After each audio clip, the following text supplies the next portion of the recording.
Welcome everybody inside the Gorsuch Athletic Campus and Field here at Carroll High School for potentially the last time. If the Chargers don't host a postseason game, this could be the last home game for Carroll before they move just a couple of yards to our right and behind us to the beautiful new complex they've been building and will be ready for next season to play. But nonetheless, I'm Balin Height, and we are set for what could be a bit of an underrated matchup tonight in the SAC as the 5-2 Carroll Chargers taking on the 4-3 Concordia Cadets. And I say underrated because Concordia has slowly snuck their way to an above 500 record this season, taking down some pretty formidable opponents and hanging with some of the best in the SAC. They're yet to face Homestead, or rather, just the losses to Homestead, Bishop Dwenger, and Snyder this season. Those are the three losses for the Cadets, and close ones at that.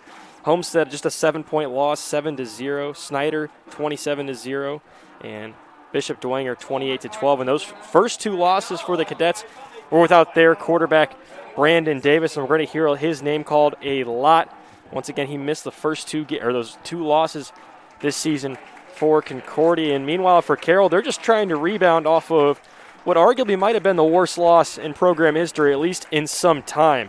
Anytime you give up 70 points, it's not ideal, but especially against your crosstown rival, that hurts just a little extra. As Carroll coming in 5-2, two losses to the two top SAC contenders, Bishop Dwenger and Homestead. That Dwenger loss was on September 18th. It was a 31-21 loss here at Carroll, and then last week on Friday, October 2nd, the loss to Homestead 70-43, and Carroll was in that game for the better part of the first half, but Homestead's offense put on a show. That was an offense that took over in that game. 436 yards through the air, 329 yards on the ground for a total of 765 yards of total offense for the Spartans last week. For Carroll's defense, you've got to have some sort of answer this week against Concordia, especially as we get closer into postseason play. And we're going to get underway here in just a little bit. Concordia won the coin toss, so they will defer. And they'll kick it away to the Chargers and give the ball into the hands of Jeffrey Becker, one of the top quarterbacks in the state of Indiana, just a junior. The numbers for Becker on the season, 120 passes completed to 197 passes attempted, 2,027 yards, 26 touchdowns, and 6 interceptions through the air. Also a little bit of damage on the ground, 38 carries for 479 yards and 5 touchdowns. But the story for Becker, compared to the wins and the losses, has been the turnovers. 3 interceptions against Bishop Dwenger and that loss on September 18th, and then 3 interceptions last week. So for Becker behind center, he has got to take care of the ball, and give credit to Homestead and Dwenger for forcing those turnovers and really keying in on Becker. But this Carroll offense can put up points, and they can put up points in a hurry. They're coming into the season averaging 49 points per game, 334 yards per game. Rushing attack not as strong in recent years for Carroll, just 4.8 yards per rush on the ground for 69.6 rushing yards per game, and then 275 passing yards per game. That's the big one to keep an eye out on, and they do that in big part to that receiving core. It's one of the better receiving cores Carroll's had in recent seasons, led by the senior 5'11", 175-pound Mason Englert. 43 catches for Englert on this season, just shy of 1,000 yards, and we still have one more game left in the regular season. 14 touchdowns for Englert, and then Jamison Coverstone right behind him.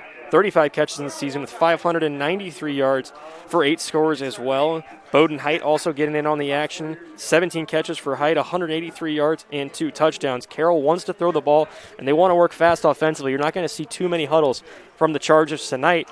And we talked about that defense earlier on as well. That could have been part of the issue. And the struggle really for Carroll's defense is they've been able to make plays, and they've got some guys on that side of the ball that can make big plays. It's just the amount of time that they're on the field. That offense works quick, and sometimes that defense can't get the rest you traditionally think from an offense that scores over 40 points a game, almost 50. So the offense not necessarily the issue, but especially at the high school level, stamina and fatigue can be a problem, especially when you play teams that can match you substitution for substitution, like Dwenger and like a Homestead, which resulted in the first 2 losses this season. So 5-2 for Carroll, looking to push it to 6-2. Sectional draw just got announced over the weekend. We'll preview that as we move on through this game. But for now, we are set and underway. Concordia set to kick things off. And we are underway on a beautiful Friday night in Fort Wayne. Englert will take it all the way up, and he's going to find some room. He's got some space if he can break a tackle, almost up to the 40 before he's finally brought down. So Carroll's playmaker already getting the ball in his hands on the return right there. And Carroll will start just shy of the 40 on their side of the field. Ball is spotted at the Charger 38-yard line, 1st and 10 for Carroll. Now this Concordia defense is as well suited as any in the SAC as far as defending a quarterback like Jeffrey Becker. This secondary has length, has speed, and has athleticism. And it's going to be a fun matchup to watch really all night long, especially key in Braden Payne. He's going to shadow Mason Englert as we get things started out on that right side of your screen, at the bottom of your screen, rather. As the snap comes a little low, and it's right into the hands of Englert, in and out of his hands. I think Becker was hit right there. That might have changed the angle of that pass. 2nd down.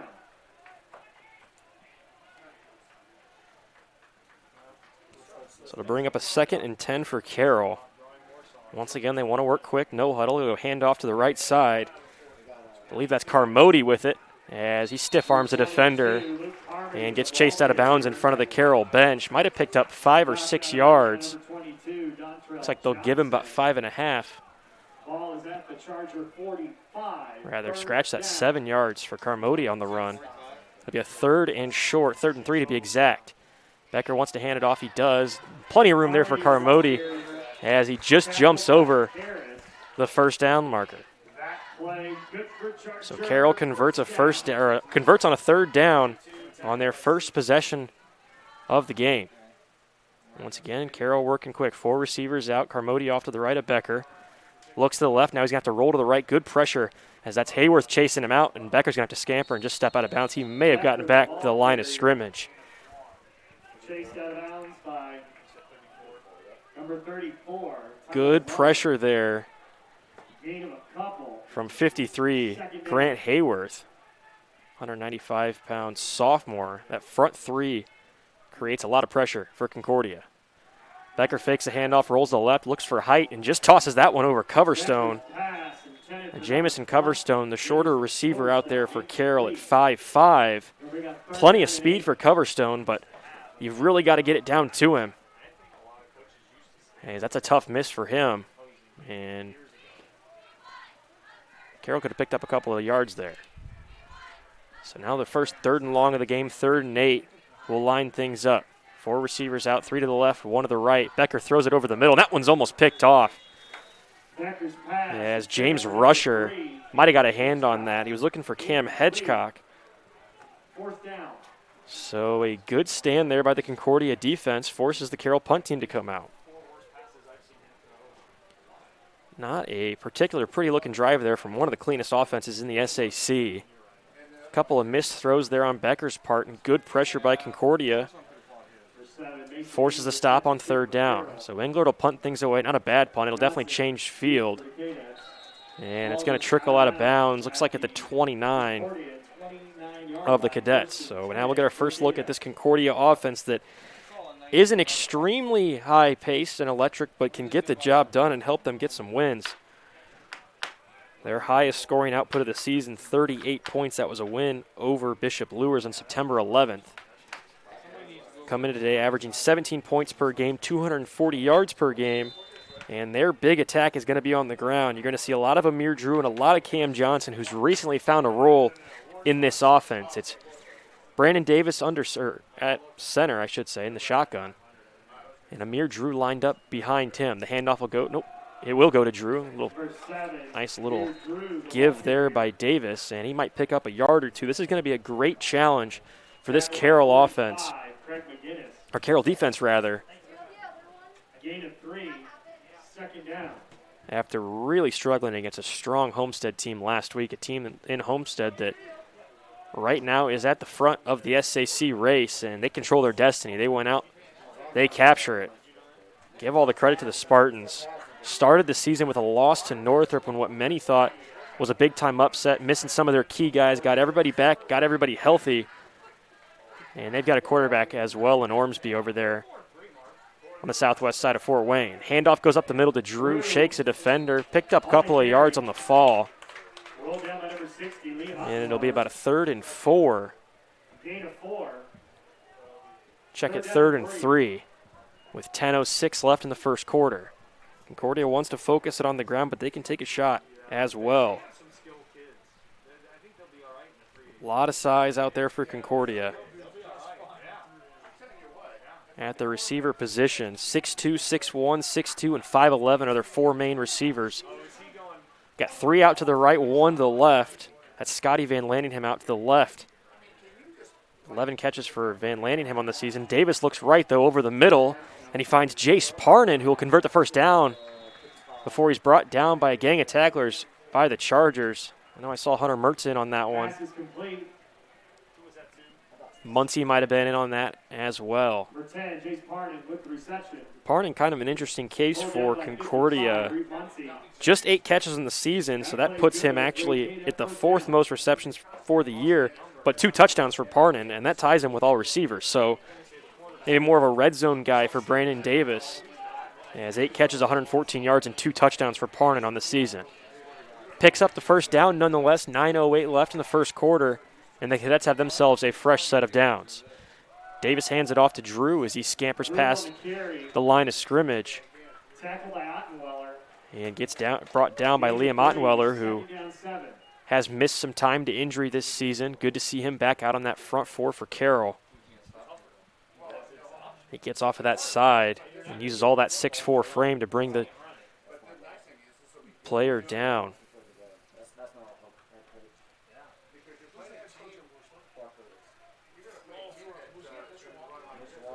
2nd and 7 from the 47. Concordia trying to get into Carroll territory for the first time tonight on their first possession after forcing the Chargers to punt on the last drive. Davis fakes it to the right, now rolls left, throws it over the middle. He's got a wide open receiver into the hands of number 4, Tyler Grossman.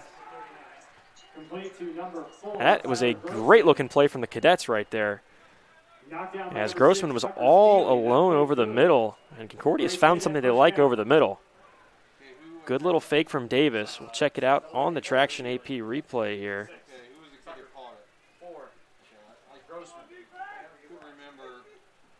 It's a little later there on the replay, but Grossman, nice job of completing it before he's knocked down by Tucker Steely for Carroll. So back at the line, Concordia wants to work. Now they're in Carroll territory. 7:51 on the 39-yard line.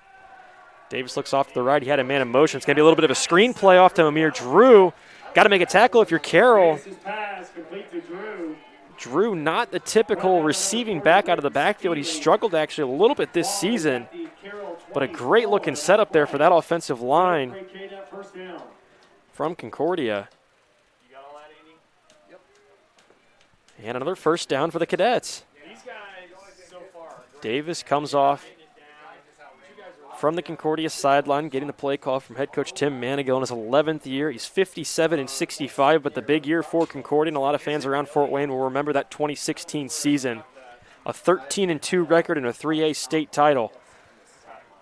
A lot of great players on that squad. They made a deep, deep run in the 2016 state championship. And Carroll all over that one. Grabbed by number 71, Jordan Hickson. Jordan Hickson with the tackle. Still a nice little pickup on the ground there from Concordia, doing a great job of balancing their offense, and that's actually something Carroll struggles with inversely. Carroll can throw the ball, but they struggle on the ground. We have not seen Carroll run the ball very well this season, just 70 yards per game on the ground, and don't have a defined guy at the running back position. Aiden Lazoff's seen some time. He's dealt with injuries as well, but they've now given it off to Carr Modi a couple of times. In tonight's game, we've seen him with some action as well over the season. So Carroll working on that balance. Concordia's got plenty of it right now. 6:29 left in the first quarter. Davis drops back. Pressure comes off from the left side. That's Jackaway chasing him down. Ottenweller's even coming after him, and Davis is going to look to try to pick up the first down before he's knocked down by Aaron Stewart. I think that's going to bring up about a 3rd and short. Davis trying to slip that corner. Nice job there by Stewart, who had to come all the way out of the secondary and pick up his 23rd tackle of the season. 3rd down. So a 3rd and 1 for the Cadets. It's be a big-time stop for this Carroll defense, who has really had trouble getting the big stop all season long. It's just a lot of chunk plays through the air for Carroll have hurt them in their 2 losses.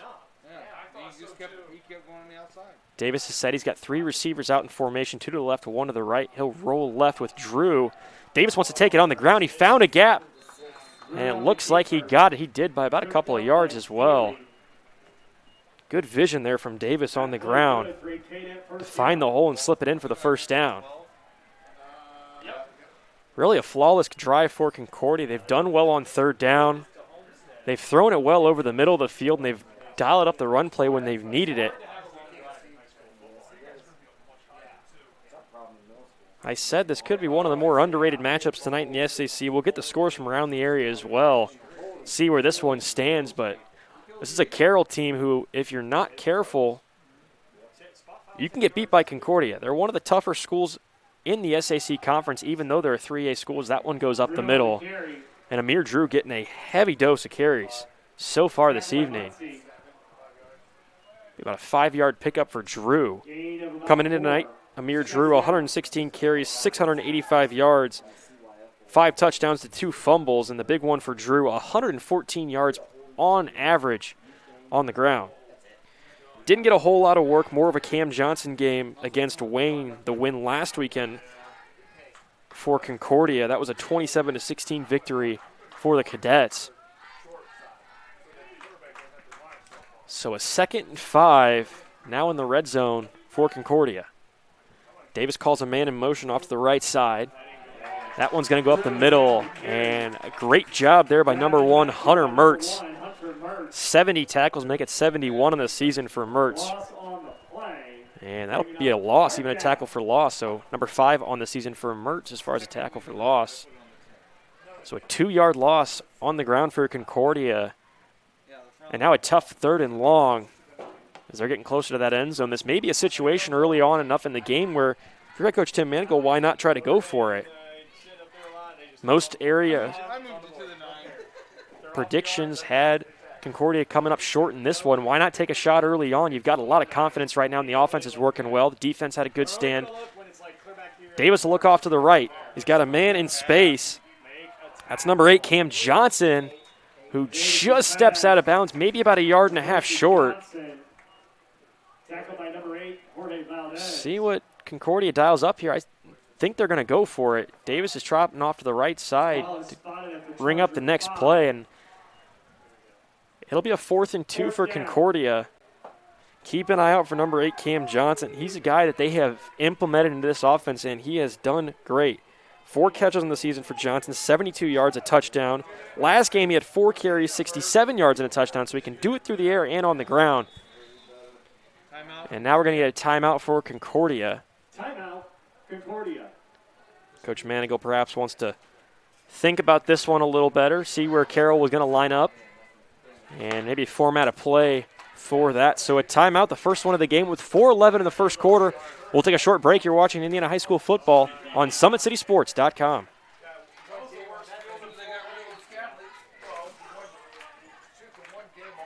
About the place that it put us, and the quarantine hit, and we knew we had guys that were going to work hard at home, but just the idea that we could get a lot of them together working hard at a location with people that know what they're doing was really beneficial. And I think that training did a great job for those guys to kind of get the ball rolling for them, and they came back in the end of June, early July, and it's like they hadn't missed a beat. They were flexible, they were fast, and ready to lift and run and start playing football, so it was a huge benefit for us.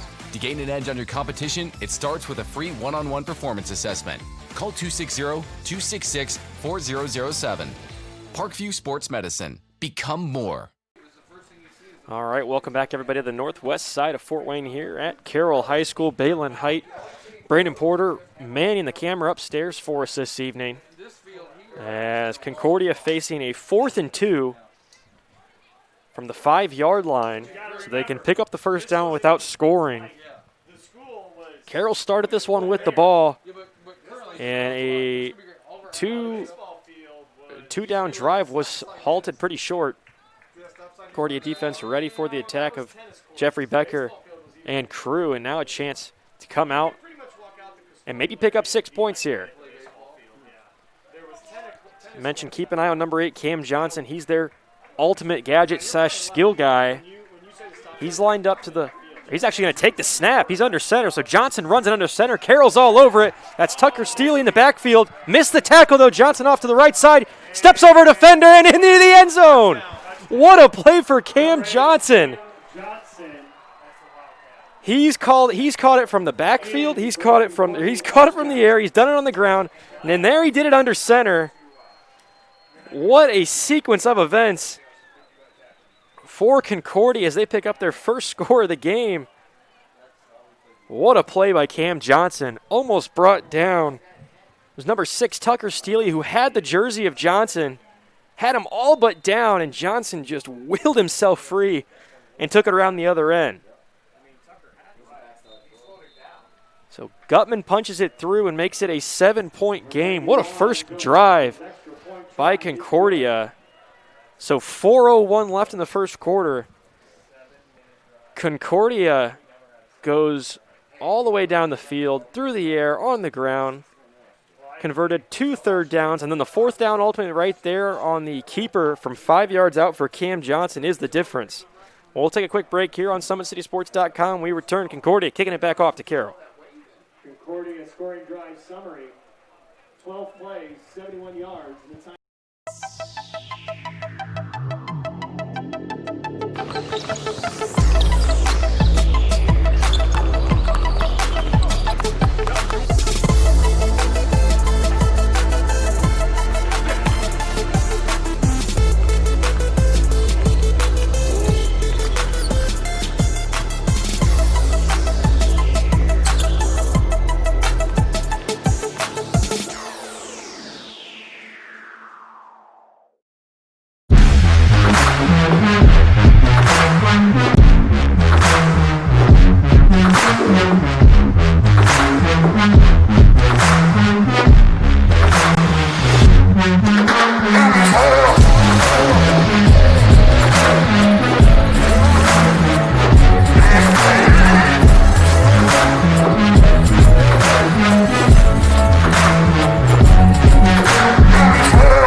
Welcome, everybody, back to Carroll High School. Balin Height here as Concordia just punched it in from 5 yards out on a 4th and 2.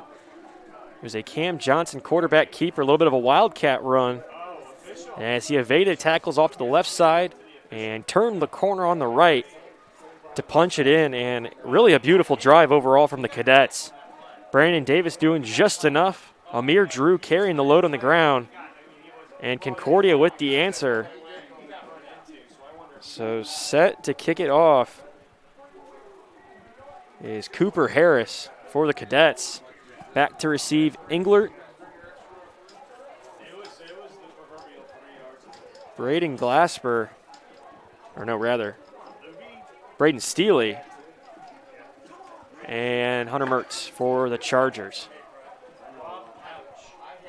Not sure what we're waiting on here. We've been sitting here for just a second. Looks like we've got a situation down the left side. There it is. Good work there by Brandon, pulling that one in. Maybe a little bit of a tape job there for the official. Not sure if we got a cut or something, but the athletic trainer, Steve Loop, who's out there for the Chargers, helping out our head official tonight.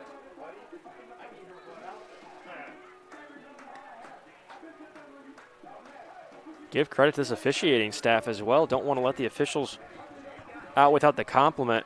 Done a great job of moving this game along. And a really clean game so far. No penalties yet. This kick will roll out of bounds as I say that. Don't want to jinx anybody as Harris sends it away. Short kick. Takes a drop at the 30. Trickles into the hands of Hunter Mertz, and he's got the ball and he's up and running. Looking to reverse field up to the right side. Now he's got to cut it up the middle before he's met by 2 tacklers. Not a bad turn there by Mertz, trying to cut it upfield. And a pretty decent return considering the kick. A little bit of a squib on the ground. So now this Carroll offense will come back out after getting stopped on just 2 1st and 10 tries. Converted a 3rd and short, and then we're stopped on a 3rd and 7. Had to punt it away. And Concordia finished it off. So 3:52, Carroll starts with the ball on their own 30. Becker on the handoff into the middle. Good burst of speed from Carmody. He's up the middle, and he's off and running to about midfield. Really nice looking run there from Carmody, and that's exactly what you wanted if you're the Carroll offense and head coach Doug Dinan. That brings the confidence back, and now you can do all kinds of things on a fresh set of first downs.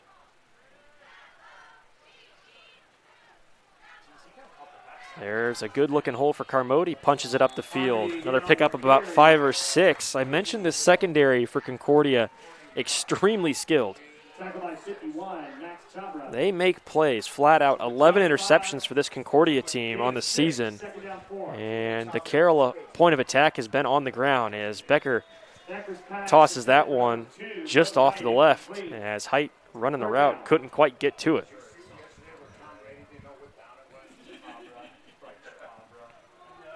So that Carroll a passing tag that is pretty consistent, struggling early. A couple of missed throws and some drops early on.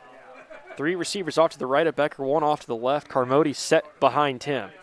Becker rolls to the right. He'll look, trying to find an open man. He's got Englert down the field, thought about it. Plenty of time. Good job by that Carroll offensive line. And Coverstone finds some space. Now he'll cut across the left side of the field before he has brought down. As that's number 5, Xavier Sheehan, in on the tackle. Really nice work there from Coverstone. Just cutting it upfield. Good protection by that Carroll offensive 5 front. Giving Becker plenty of time to throw. That's where Becker's kind of grown as a passer. You might have saw him take that one for a run a year ago. Instead, sits in, and waits for the open man and the open play to develop. It's progression of a young QB right there. Becker takes his own calls his own number. Picks up 3. 2:41 left in the first quarter. Becker will take the snap under center. 3 receivers off to the left. Englert left alone on the right. That one's tipped. Just missed who got the hand on it, but it was stopped at the line of scrimmage. It may have been Grant Hayworth, number 53. He's made some good plays so far this evening. That 6'4" Freeman has getting his hands up and knocking that one down. Another long third down coming from Carroll. 3rd and 7 once again. They failed to convert last time. Becker rolls to the left, a bit of a tricky formation, and that one just out of bounds.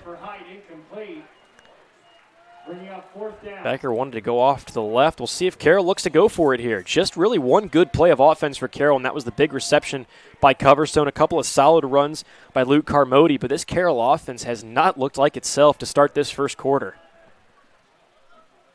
So they'll send out the field goal unit. There's a sure as leg is Sebastian Lopez, 5'9", 150-pound junior. Has worn that number 97 proud for Carroll as he knocks that one through. And Carroll converts for their first score of the night. As I mentioned, that number 97, a pretty good lineage of Carroll kickers. Wearing that number all the way back to Trevor Horton. Jack Shannon behind him as well. And Sebastian Lopez looking like Horton and Shannon-esque this season so far.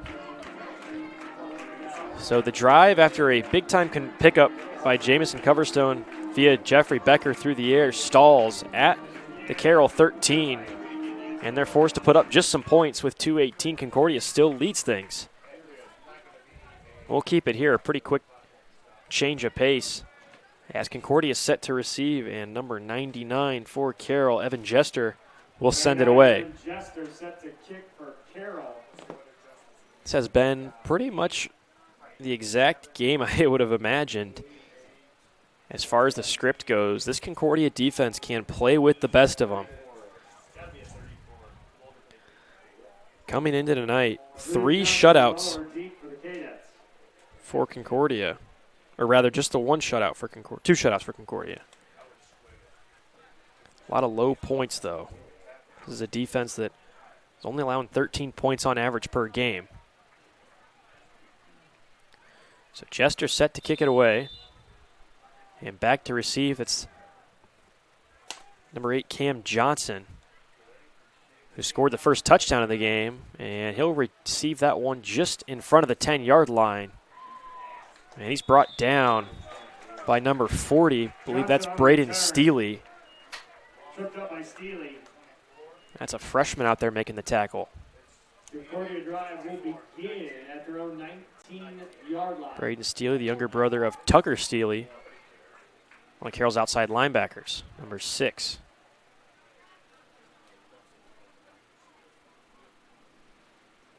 So Concordia will start things on the 19-yard line of the Chargers. We'll see where they look to run this offense. Had some good flashes on the ground. Davis looked good in the air, completing a couple of passes over the middle. This is a very well-balanced Concordia offense.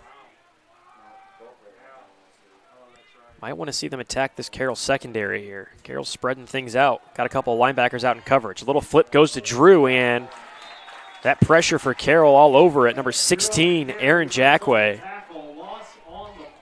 in on that one for a loss, about a loss of a yard. Scratch that 2 yards. We'll say a yard and a half. A little discussion going on here in the press box.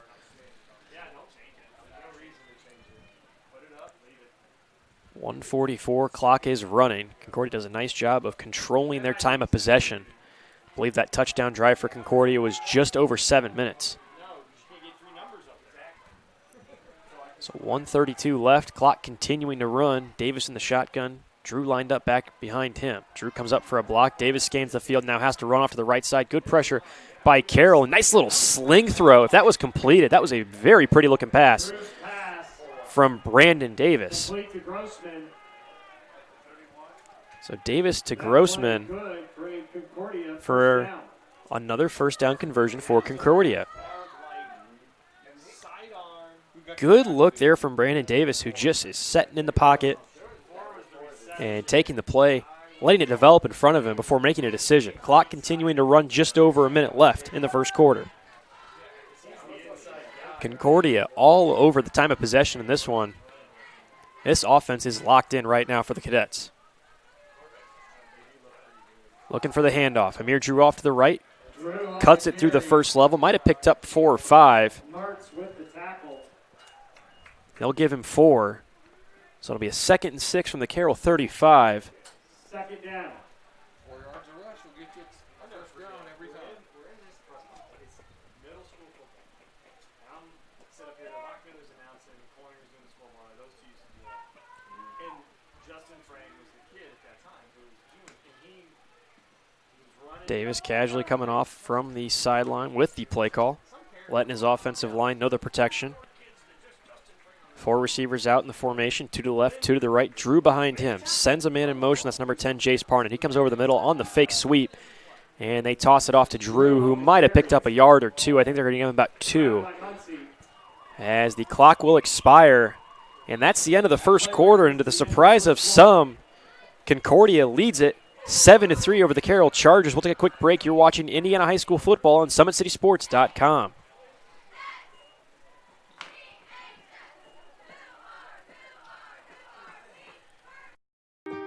This is an invitation to join a movement propelled by people who care and members who have a share in the place they bank.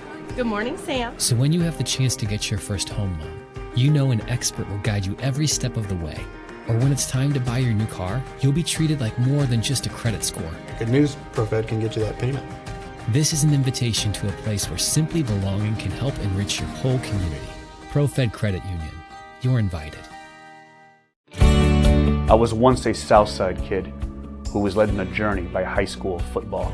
A journey that taught me discipline, toughness, and the skills that made me a success.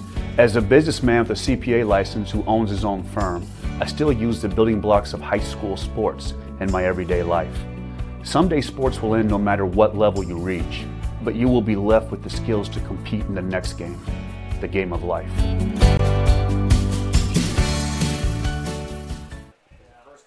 Welcome back, everybody, to Gorsuch Field here on the complex and campus grounds of Carroll High School. As second quarter about set underway, Concordia looking down a 3rd and 3 on their own 38. They've done a really nice job on 3rd down tonight. They've gone to Cam Johnson when they needed to pick up a first down. He's set in the slot off to the right of Davis. Let's see what they want to do here. Extra tight end brought in for protection at that front line. Amir Drew behind him. They're going to do a little trickery here. It's going to go to Johnson off to that left side. He's got some space. He'll pick up the first down and more as he crosses over midfield before he's pushed out of bounds by number 3, Cam Hedgecock. And now Cam Hedgecock's a wide receiver out there playing some defense in the secondary. That secondary a little banged up for Carroll. No Ethan Beaupre. And they are looking for all kinds of options on defense after giving up over 700 yards of total offense to Homestead last week. They're trying to change some things in that secondary. And Cam Johnson has really come alive offensively over these last couple of games. Really hasn't made a whole lot of impact prior to these last few games this season, but he has a lot of athletic ability, and you've seen it on display tonight. Handoff goes to Drew, and man, if Concordia can do this consistently tonight, this offense is firing on all cylinders, not doing anything too flashy. You saw a little bit of a trick play on the reversal there for Johnson that picked up the first down, but they are just putting the ball on the ground and picking their spots where they want to throw. Tim Manigle's got this offense really moving tonight. Davis lets his teammates know the play. Comes off from the sideline with 11:20 left in the first half. Concordia looking to score in Carroll territory on their own, or on the Charger 39 with a 2nd and 3. Johnson set back in motion. They're going to flip it back to him. He'll take the protection and try to cut it up the middle. Carroll was set in on that one. They did a pretty good job of identifying, and we got our first flag of the night. Maybe a late hit potentially, or a face mask it looks like, as head official discussing it with Coach Dinan. That'll be a first down, or rather a hold. It looked like they were motioning to Coach Dinan potentially a face mask or something like that, but they'll make it a hold on the Chargers. We'll see where they spot this one. Mentioned it's been a pretty clean first half. That's the first flag of the game. Now they've changed the call to a face mask on the Chargers. So first we had a hold, and then they reversed it. I believe that's initially the right call there. And now a fresh set of downs for the Cadets. Carroll 32 with 11 minutes left in the first half. This Concordia offense really putting on a clinic of how to control a game. Not doing anything too special. You've started to see some different gadget-type plays with Cam Johnson in the backfield tonight, but nothing too crazy. Johnson lines up into the slot off to the left side, top of your screen. Scotty Van Landingham tucked up in front of him. Handoff goes to Drew. Drew uses that big frame to push through the first level. And once again, I feel like I've said it so many times already tonight, but another 4 or 5 yard pickup there for number 7, Amir Drew. 5'9", 200. Really good frame for Amir Drew, and he's been doing this for a couple of seasons. Finally in his senior year, it feels like we've been calling Drew's name on Summit City Sports for some time. They'll officially mark it a pickup of 4.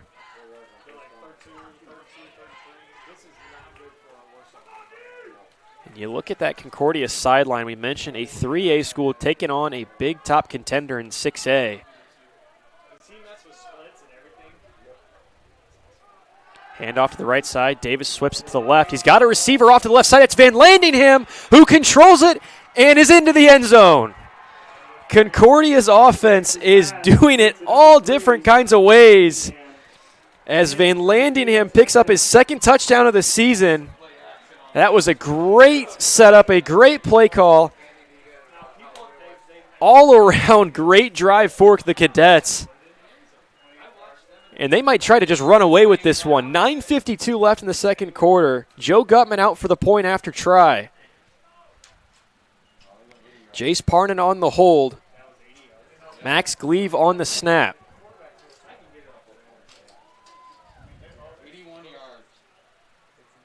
So we've seen the Cadets score on a Wildcat setup. And then now through the air, an 81-yard drive is capped off by a Joe Gutman PAT. And Concordia finds themselves with an 11-point lead with 9:52 left in the game. We'll take a break on Summit City Sports. When we come back, more action from the second quarter here at Carroll High School.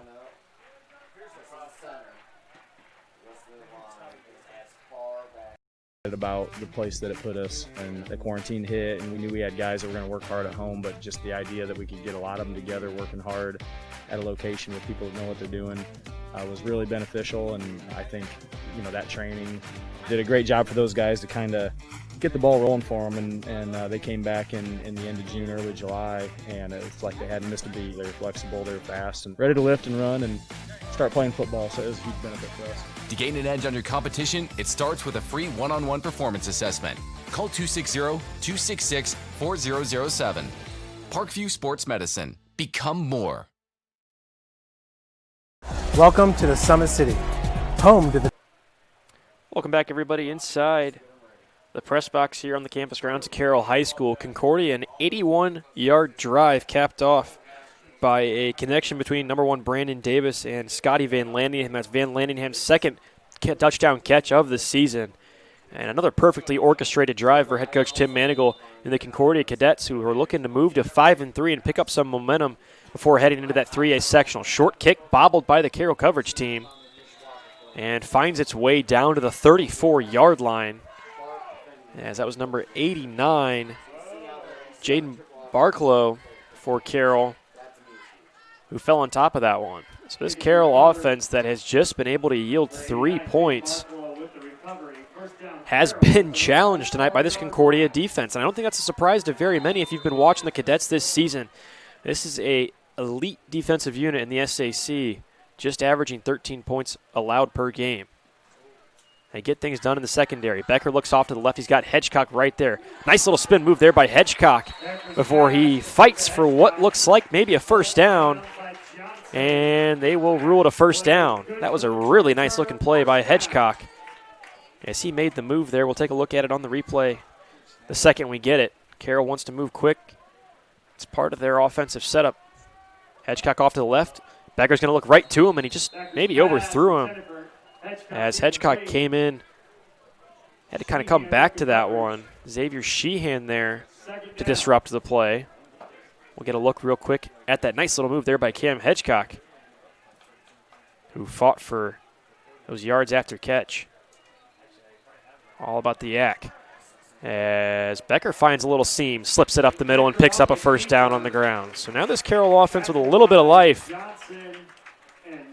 after stalling on their first 2 drives of the game. Under 10 minutes left in the first half.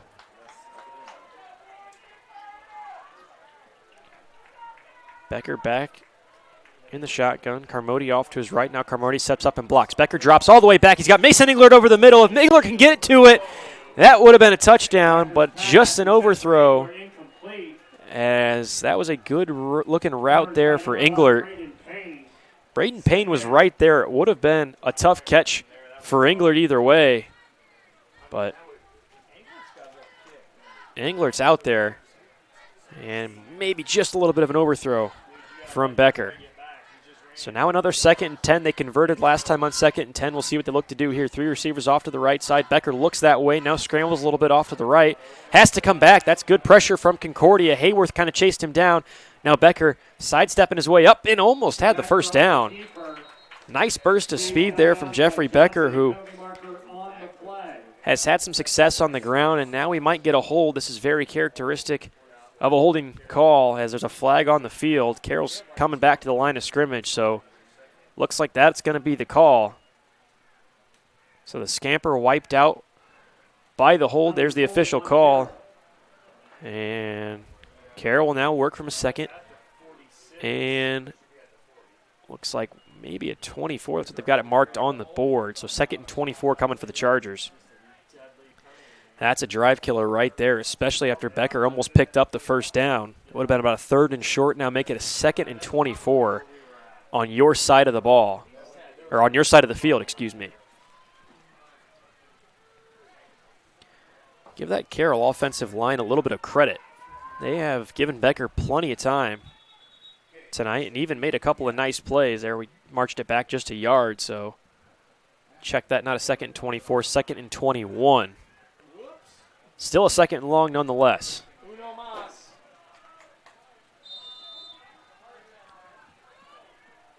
think Concordia saw it. That's a pretty good job. Becker takes the snap from the shotgun, looks off to the right, and there's Hayworth once again, who's been all over Becker, and Carroll really fortunate that one wasn't picked off. A lot of moving parts on that play right there. Take a look on the replay quickly, Traction Athletic Performance replay. As Becker looks off to the right, Hayworth right there, and that looked like number 15 in on the coverage. So a 3rd and long for Carroll with 8:35 left on their own 44. Becker drops back, plenty of time, floats it up and over. Hedgecock had a little bit of separation, and there's the flag. It looked like there was a little bit of a jersey grab, and that's always going to give you the benefit of the doubt to the wide receiver right there. Good job by Hedgecock of floating through that, or fighting through that one. As number 4, Tyler Grossman out in coverage. Might have just got the jersey of Hedgecock. We're going to see the conversation here now.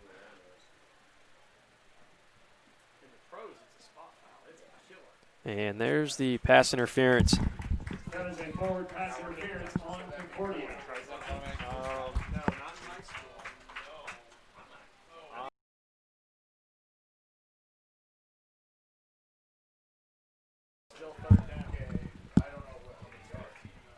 So 8:27 left in the first half. I think it's a great penalty because they'll just do it on purpose.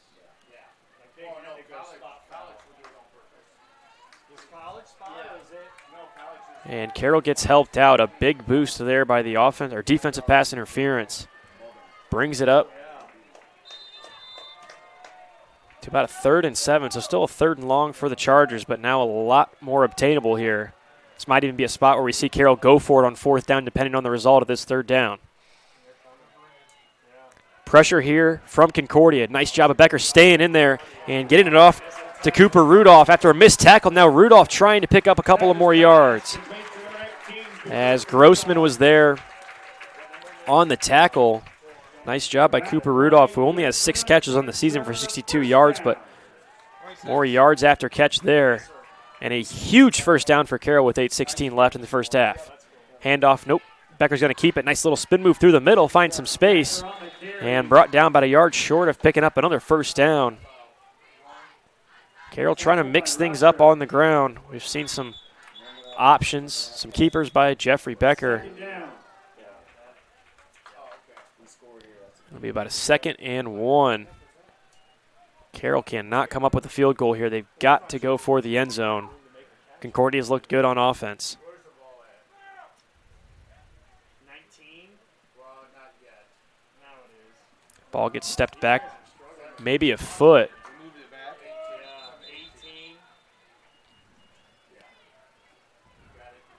18. And now we'll pick things back up. Can we get the correct spot?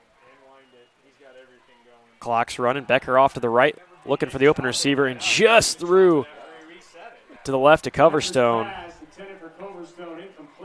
Coverstone had the space, was open, but passed just to his inside and couldn't trace it all the way back. So now a 3rd and short for Carroll. Maybe a look to Carmody on the ground here. Might have a timeout coming. It's going to be a ball on the field. Having all different kinds of things happening out here for Carroll. Blitz came from Concordia, and they might have jumped. Penalty marker on the play. We'll see who it's going to go on. That may have been actually on the Chargers. On the right tackle. Whoever right tackle. 62. Penalty is 62. And it is a false start on the Chargers, so a little bit of shaded on that far side, and that's what made those defenders go after the quarterback. So now that's another tough penalty for Carroll. Facing a 3rd and long earlier, helped out by a pass interference, and now on a 3rd and short, make it a 3rd and 6. Still, I think it's 4 down territory for Carroll here.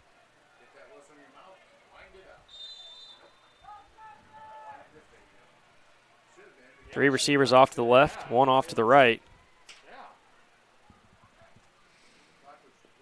He's got a longer drive than we do tonight. I know. Becker steps back, and the blitz is coming. They're all over him. Gang of tacklers in there for Concordia, and that's a big-time tackle for a loss. 25, Sam Hudson with the tackle. Sam Hudson in there coming all the way out from the secondary. 72 also in on the tackle. 35-yard line, right? That's Larry Scheinfeld. Big time play there by Concordia. Makes a 3rd and long, a 4th and even longer with 7:15 left in the second quarter.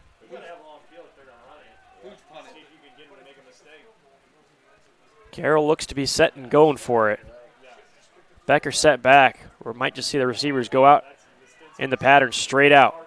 Becker hangs on, steps back, looking over the middle. Instead, he's going to have to take it up the middle and run. Concordia's going to have to come in and collapse on him as good part of the secondary out in coverage. And that one just kind of gets a little bit of field position back, and it's a 4th down stop for Concordia. So a Carroll drive that started pretty strong, plagued by penalties all the way throughout, ultimately stalls on their own on the Concordia 27, and Brandon Davis marches back out there and will take over on downs.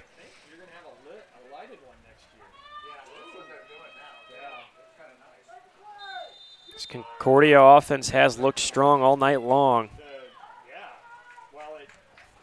47 yards for Amir Drew tonight on the ground and averaging 114 yards per game. He's in the backfield right now. Davis takes a snap, hands it off to Drew right up the middle, and Carroll all over that one. Hunter Mertz in there pushing him back for a tackle, a loss. Number 60, Liam Ottenweller in as well for the Chargers.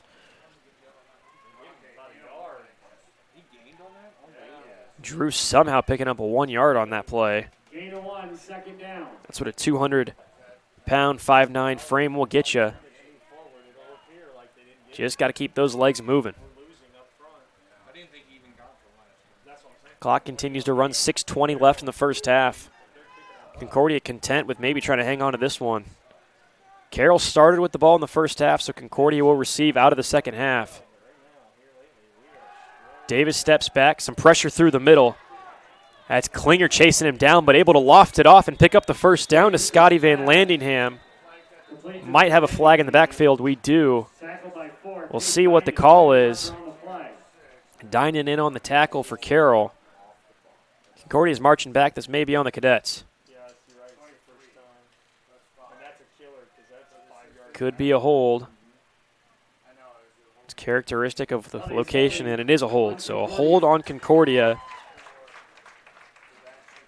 Gets rid of the first down conversion, or what would have been, through the air, and that marches them back even further. If you're Carroll here, maybe dial up a blitz. Just try something defensively. Make Concordia beat you down the field.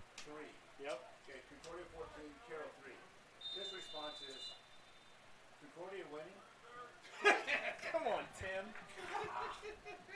I said, duh. See what Carroll dials up defensively here.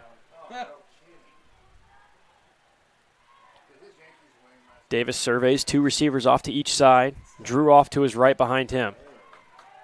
Davis steps back, looks to the left side. Over the middle, he's got Grossman. What a catch by Tyler Grossman.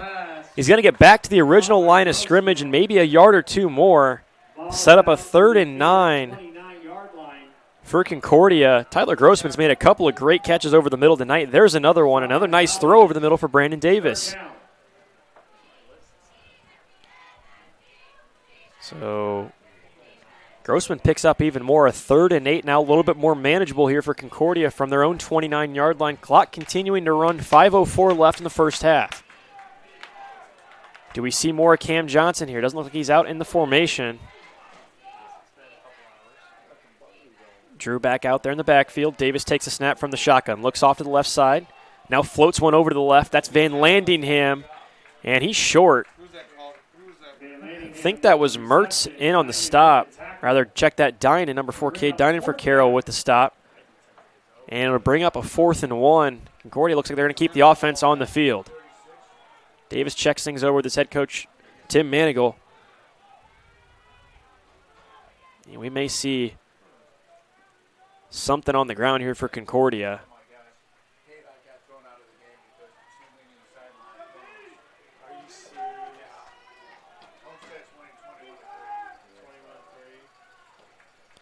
Davis under center, about a 4th and half a yard. And good job there by the Carroll defense. Liam Ottenweller in on the big-time stop. That might be a little life for Carroll. It's a turnover on downs in Concordia territory. And now if Carroll wants to make a statement here, they've got to put up some points. I'll tell you what, that Carroll front line has missed Liam Ottenweller. He's missed some time with injuries sparingly through the season. Second quarter, and they just ran a fake punt. Yes. So Carroll out there now on offense. Becker back out on the field after having a pretty nice drive stalled by a couple of penalties. 4 receivers out there, 3 to the left, 1 to the right. And Carmody out over the middle. There's a nice looking run set up there as the slot receiver Height ran through the middle, set up the block on the right side. Carroll working quick. Height off to the right side again, and Carmody trying to pick up the first down on the ground. He'll be close, but just about a yard and maybe a half short. So quickly it's a 3rd and 2. 3:33 left in the first half. Clock still running. Carroll needs a score here. Trying to pick up a big 3rd down. They're going to go on the ground again, and Concordia is all over it. He may not even have gotten back to the line of scrimmage. Sam Hudson in the backfield to stop Carmody, and it's going to be a loss of about a yard. What's Hudson's number? 25, got it. And we're at the... Carroll going to bring in its heavy formation and try to pick up the 4th down.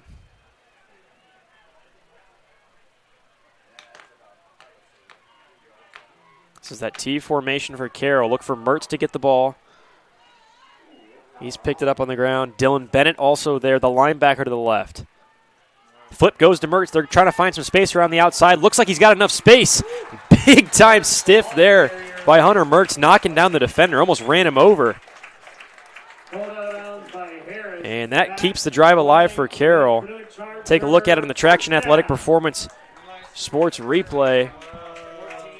And Mertz just finding the edge, running over the defender there. Nice play there by Hunter Mertz on the ground. Carroll keeps the heavy set formation in there. McGinnis now in the backfield with Mertz and Bennett. Becker under center. Becker flips it off to Mertz once again. He cuts up the middle, finds some space, and is trying to battle his way closer and closer to that end zone. Might have been a pickup of about 7 yards. Lower on the tackle. Why isn't he just the starting linebacker? Seriously. Second down. Stick him out there. So a 2nd and 5, pickup of 5 on the ground for Mertz. Carroll likes what they've got with this heavy set formation. It's been picking up some nice yards on the ground. Back to Mertz again. This time it's up the middle. And he battles even closer to the first down. He may have even gotten it. Kind of a weird look here from the Carroll press box. And they will signal the chains to move forward. So Carroll picks up the first down. Chargers with a 1st and goal from their own 4-yard line. Their first and goal of the evening. And just with a minute 57 left in the first half, not characteristic of the Carroll offense. They hand it back off to Mertz, and he's brought down short of the goal line. Mertz again on the carry.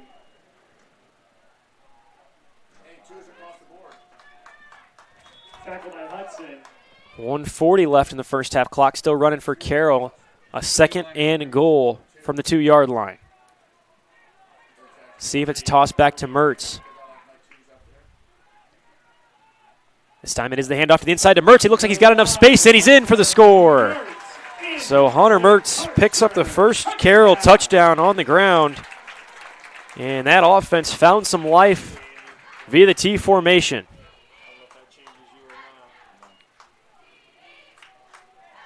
Carroll wants to keep the offense out there. Looks like they're going to go for 2. Try to make it a 3-point game. Pretty good looking, or pretty good idea here by the Carroll offense. Not a bad spot. Take the shot early. Well, minute 24. As it'll be a 4-receiver formation. 3 to the right side, 1 to the left alone. It's Rudolph off to the left.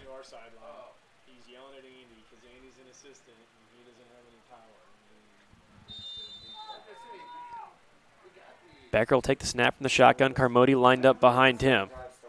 He's going to run, roll off to the right. He's got an open receiver. That's Coverstone, and just in and out of the hands of Coverstone. A good-looking play there for the Chargers.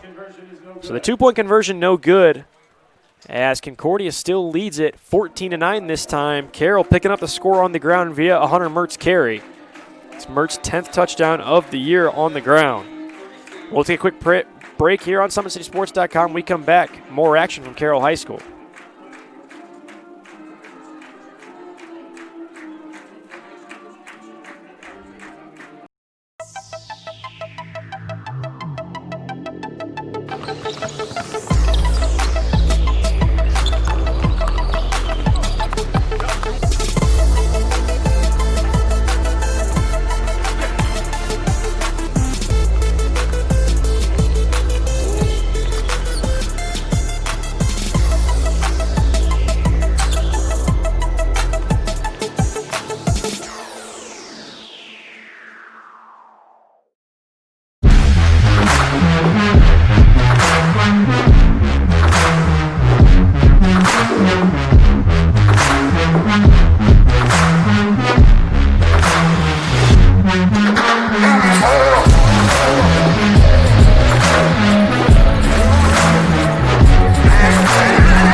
Welcome back, everybody. Balin Height here at Carroll High School, as Carroll with the first score of the game for them on the ground. A Hunter Mertz touchdown from about 2 yards out.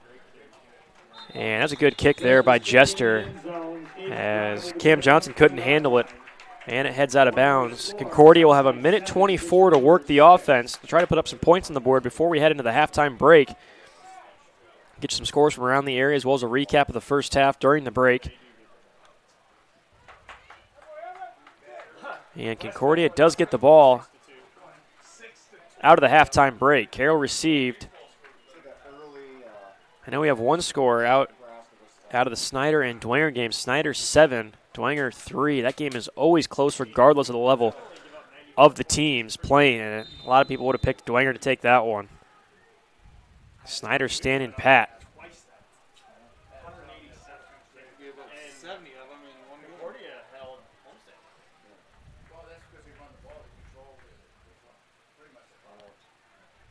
Magic Concordia is going to try to work through the air here. As I say that, the first play of the drive on the ground, about 3 or 4 yards for Drew. Nothing special for Amir Drew, but still averaging 4 yards per carry.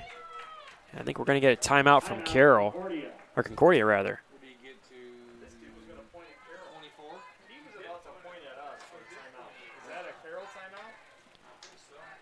I thought it was a Carroll timeout. So it is going to be a timeout for the Chargers. I thought so. A little confusion here in the press box, as it will instead be a Carroll timeout. And Coach Dinan wants to talk things over. Maybe try to save some time. This offense can work quick for Carroll if they can get the ball back. Putting up some points would be huge. I think an interesting look here for Carroll is that secondary. They've changed things up, as Cam Hedgecock, number 3, typically on the offense, now in there playing a little corner, rather safety position.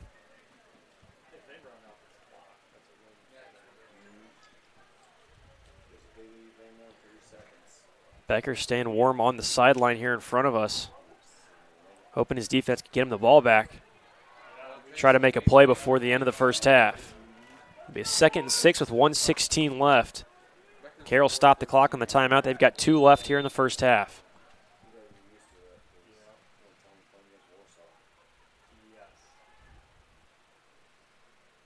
Davis takes his time, sends a man in motion. Now he'll stop that Speckard. They're going to hand it off to the left side. And he's brought down about a yard or 2 gain there for Drew. See if Carroll wants to use another timeout here, and they will. Timeout, Carroll. So trying to get some, trying to leave some clock, or some time on the clock rather. Tripping myself up here. 1:10 left, and now a 3rd and 4, and Carroll's still with one more timeout. So if they can make the stop here on 3rd down, they can stop the clock and force a Concordia punt. Probably give that offense that can work quickly Good 45 seconds for a try. This will be a quick timeout after the timeout previously.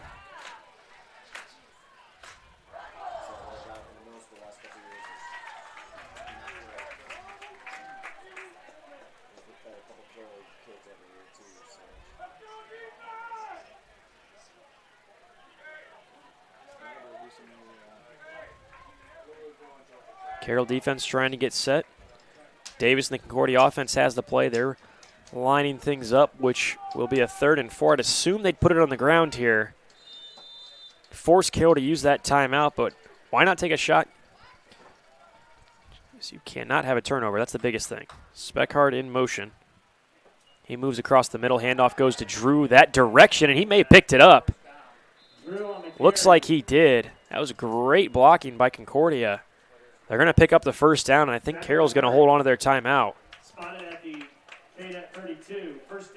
So that's great clock management and great play by Concordia there to convert the first down, make Carroll use all of its timeouts, and now the clock continues to run under a minute, and Carroll's not going to get the ball back this first half.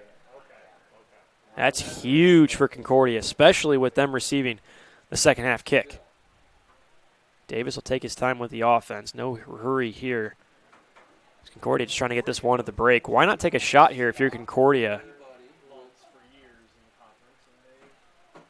Try to force something down the field, just avoid the turnover. If there's nothing there, simply throw it out. Keep it on the ground. Another 4-yard pickup here for Drew. Drew on the carry, Marks with the tackle. Amir Drew's not picking up a whole lot on the ground per carry, but he's wearing this defense down, just going right up the middle. That'll take us to the break. Concordia's not going to run another play. So we'll head to a timeout here from Carroll at halftime. The Cadets up 14 over Carroll's 9. You're watching Indiana High School football on SummitCitySports.com.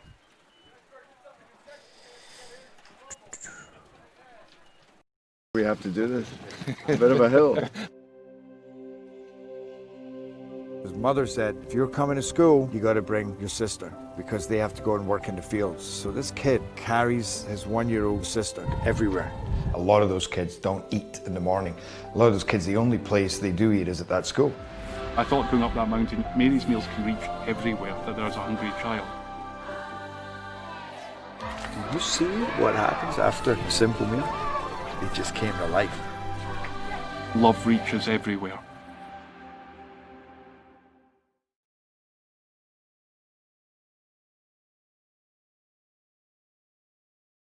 Parkview Sports Medicine's integrated sports medicine team is built to serve the needs of all athletes in all sports. Our team's only goal is to improve athletes in every facet. PSM offers performance training to help athletes get better on the field, dedicated athletic rehabilitation and physical therapy to help them get better off of it, certified athletic trainers in our PSM schools providing daily support to our athletes, and a specialized orthopedic walking clinic when injury strikes. Call 260-266-4007 to speak to our care navigators or visit ParkviewSportsMedicine.com to learn more about what we can do to improve athletes at all levels. Parkview Sports Medicine. Become more.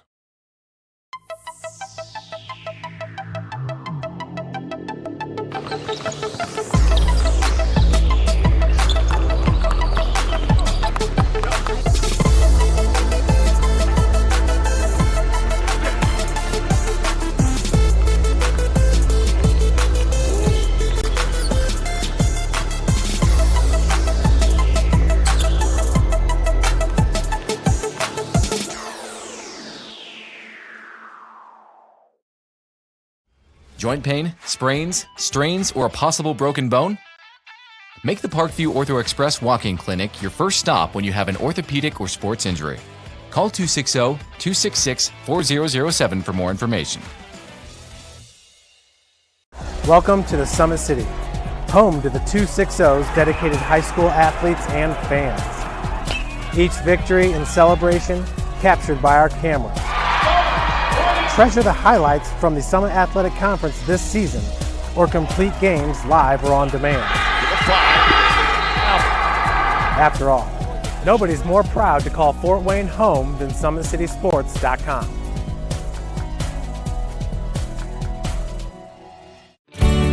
I was once a Southside kid who was led on a journey by high school football. A journey that taught me discipline, toughness, and the skills that made me a success. As a businessman with a CPA license who owns his own firm, I still use the building blocks of high school sports in my everyday life. Someday sports will end no matter what level you reach, but you will be left with the skills to compete in the next game, the game of life. Joint pain, sprains, strains, or a possible broken bone? Make the Parkview Ortho Express walk-in clinic your first stop when you have an orthopedic or sports injury. Parkview Ortho Express, located at the Sport One Parkview Fieldhouse, gives you access to quick care and orthopedic physicians when you need it most. Get x-rays, treatment, and referrals to Parkview Care, all in the convenience of a walk-in clinic. Call 260-266-4007 for more information. Thank you for watching Summit City Sports. To help broaden our coverage, we're asking you to become a monthly sponsor to our Patreon account. We produce weekly highlights and live video broadcasts. When the Homestead Girls Golf Team won its first state title in program history, we were there. When Fort Wayne brought back 3 state titles in cross country, we were there. We believe in sharing positive stories and setting the standard for how high school sports should be covered. Join us and donate today. This is an invitation to join a movement propelled by people who care and members who have a share in the place they bank. Good morning, Sam. So when you have the chance to get your first home loan, you know an expert will guide you every step of the way. Or when it's time to buy your new car, you'll be treated like more than just a credit score. Good news, ProFed can get you that payment. This is an invitation to a place where simply belonging can help enrich your whole community. ProFed Credit Union. You're invited.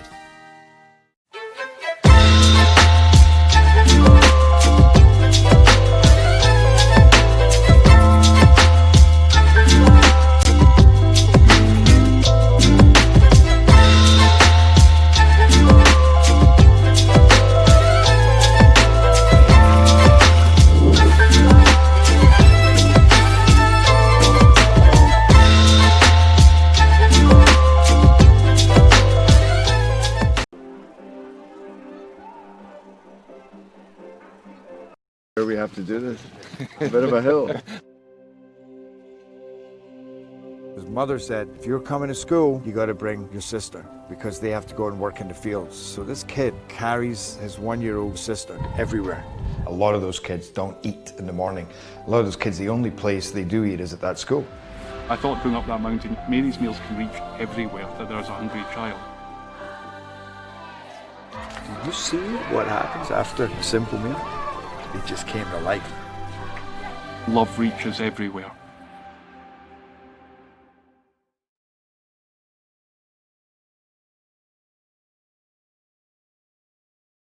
Parkview Sports Medicine's integrated sports medicine team is built to serve the needs of all athletes in all sports. Our team's only goal is to improve athletes in every facet. PSM offers performance training to help athletes get better on the field, dedicated athletic rehabilitation and physical therapy to help them get better off of it, certified athletic trainers in our PSM schools providing daily support to our athletes, and a specialized orthopedic walk-in clinic when injury strikes. Call 260-266-4007 to speak to our care navigators or visit ParkviewSportsMedicine.com to learn more about what we can do to improve athletes at all levels. Parkview Sports Medicine. Become more.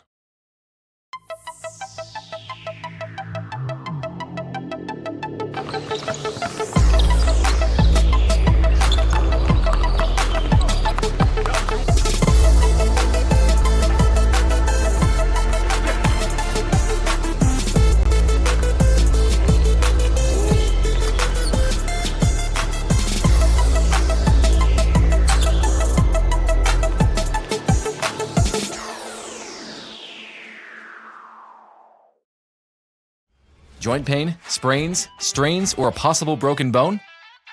Make the Parkview Ortho Express walk-in clinic your first stop when you have an orthopedic or sports injury. Call 260-266-4007 for more information.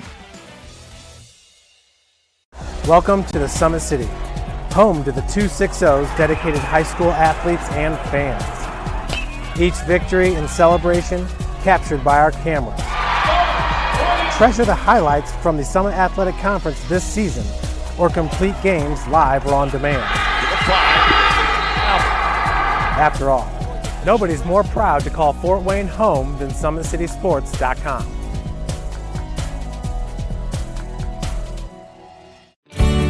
I was once a Southside kid who was led on a journey by high school football. A journey that taught me discipline, toughness, and the skills that made me a success.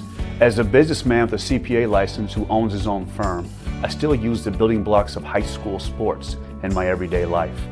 Someday sports will end no matter what level you reach, but you will be left with the skills to compete in the next game, the game of life. Joint pain, sprains, strains, or a possible broken bone? Make the Parkview Ortho Express walk-in clinic your first stop when you have an orthopedic or sports injury. Parkview Ortho Express, located at the Sport One Parkview Fieldhouse, gives you access to quick care and orthopedic physicians when you need it most. Get x-rays, treatment, and referrals to Parkview Care, all in the convenience of a walk-in clinic. Call 260-266-4007 for more information. Thank you for watching Summit City Sports. To help broaden our coverage, we're asking you to become a monthly sponsor to our Patreon account.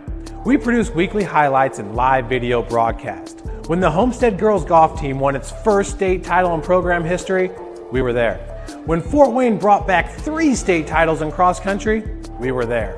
We believe in sharing positive stories and setting the standard for how high school sports should be covered.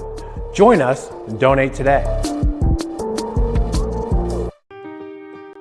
This is an invitation to join a movement propelled by people who care and members who have a share in the place they bank.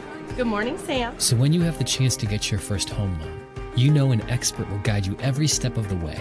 Or when it's time to buy your new car, you'll be treated like more than just a credit score. Good news, ProFed can get you that payment. This is an invitation to a place where simply belonging can help enrich your whole community. ProFed Credit Union. You're invited.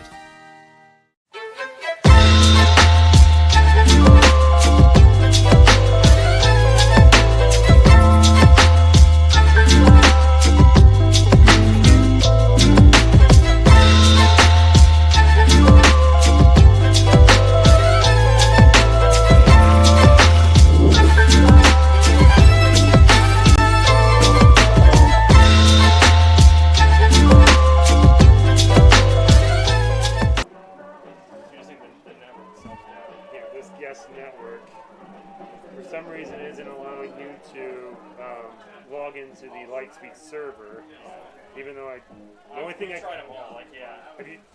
could try is clearing out your cookies and everything. Because I put it on the secure network and it works just fine, but I don't think I'm allowed to let you stay on that. So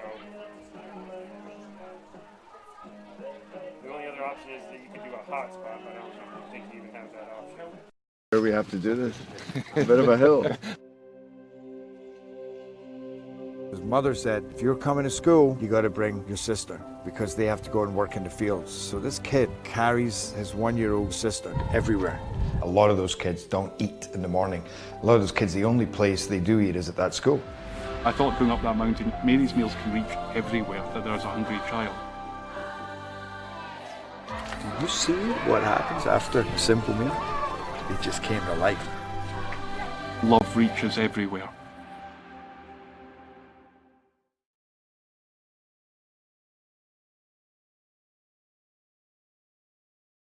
Parkview Sports Medicine's integrated sports medicine team is built to serve the needs of all athletes in all sports. Our team's only goal is to improve athletes in every facet. PSM offers performance training to help athletes get better on the field, dedicated athletic rehabilitation and physical therapy to help them get better off of it, certified athletic trainers in our PSM schools providing daily support to our athletes, and a specialized orthopedic walk-in clinic when injury strikes. Call 260-266-4007 to speak to our care navigators or visit ParkviewSportsMedicine.com to learn more about what we can do to improve athletes at all levels. Parkview Sports Medicine. Become more.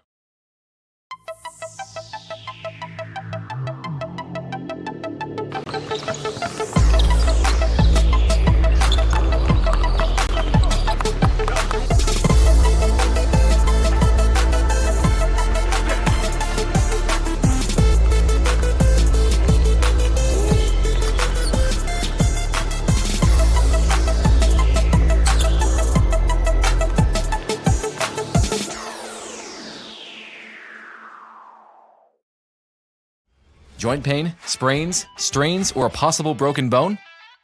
Make the Parkview Ortho Express walk-in clinic your first stop when you have an orthopedic or sports injury.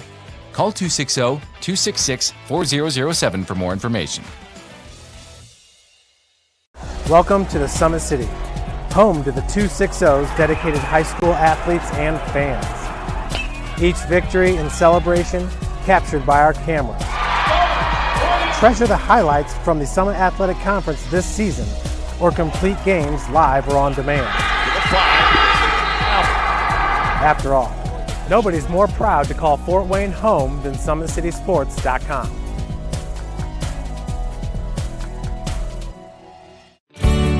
I was once a Southside kid who was led on a journey by high school football.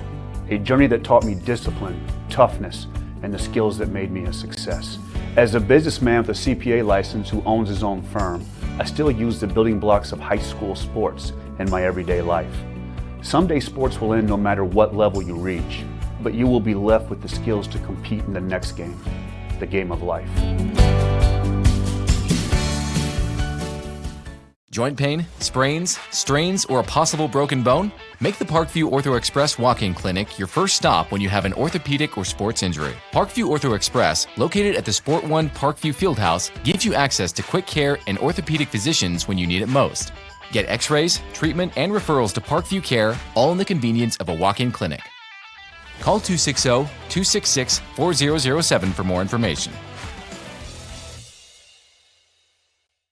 Thank you for watching Summit City Sports. To help broaden our coverage, we're asking you to become a monthly sponsor to our Patreon account. We produce weekly highlights and live video broadcast. When the Homestead girls golf team won its first state title in program history, we were there. When Fort Wayne brought back 3 state titles in cross country, we were there. We believe in sharing positive stories and setting the standard for how high school sports should be covered. Join us and donate today. This is an invitation to join a movement propelled by people who care and members who have a share in the place they bank. Good morning, Sam. So when you have the chance to get your first home loan, you know an expert will guide you every step of the way.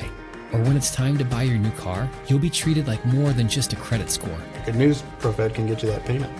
This is an invitation to a place where simply belonging can help enrich your whole community. ProFed Credit Union. You're invited.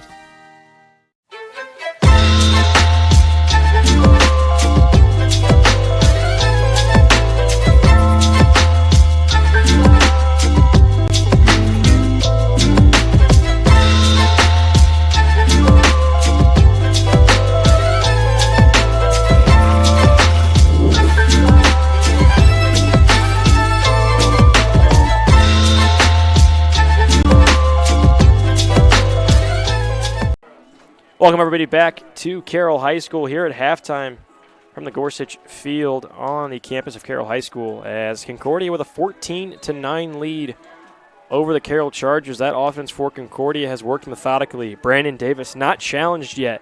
7 for 7, a perfect passing completion rate. Amir Drew, 17 carries for 65 yards. And the big story here for Concordia, 183 yards of total offense. They're 4 for 6 on third down conversions. That's helped them keep their drive alive and really control that time of possession as well. Concordia 15-10 on the time of possession to Carroll's 8-11. And you're seeing the result on the scoreboard for Concordia. They're keeping that high-powered offense and Jeffrey Becker away from the ball, allowing them to keep the lead heading into halftime. They will receive out of the break. But first we'll talk about some scores from around the area. Leo leading things against Columbia City, 14-7. That's 9:44 left in the third quarter. So Columbia City keeping that one close. As Leo just took the lead, it was a Leo touchdown. DeKalb 20 to Belmont 6 at halftime. Homestead 28 to Wayne 6 at halftime. Northside leads Northrop 21-14 at Spooler Stadium. East Noble 14 over New Haven 7.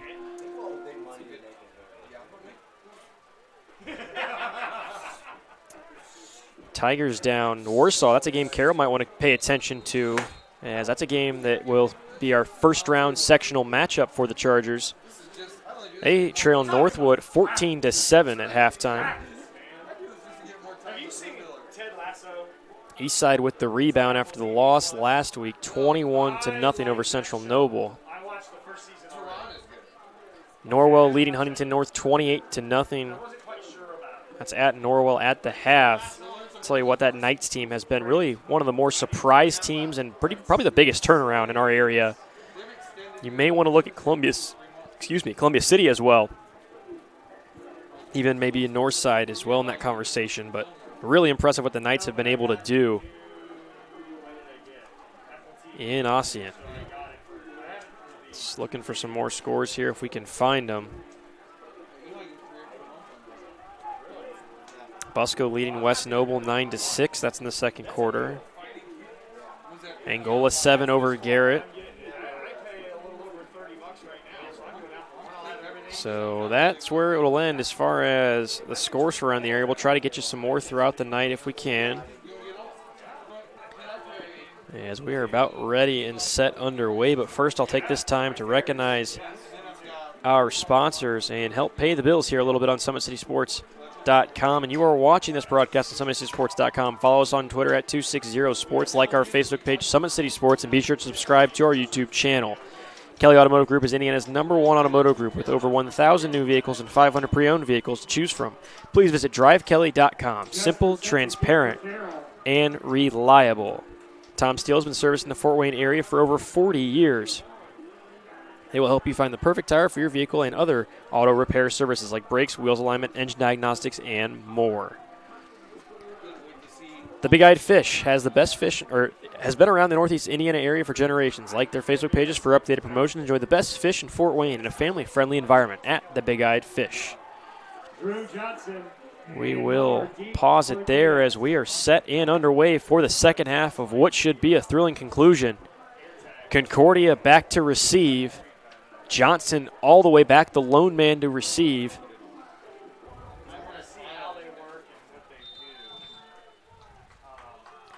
Jester set to start the second half as he sends this one back, and it won't even get to Jester. It's going to go to one of the upmen. Actually, it will. It'll trickle back to Jester. He loses it, and he touched it. He had to fall on that one because if that stayed in bounds, a Carroll player could have recovered that one. That was a live ball at that point.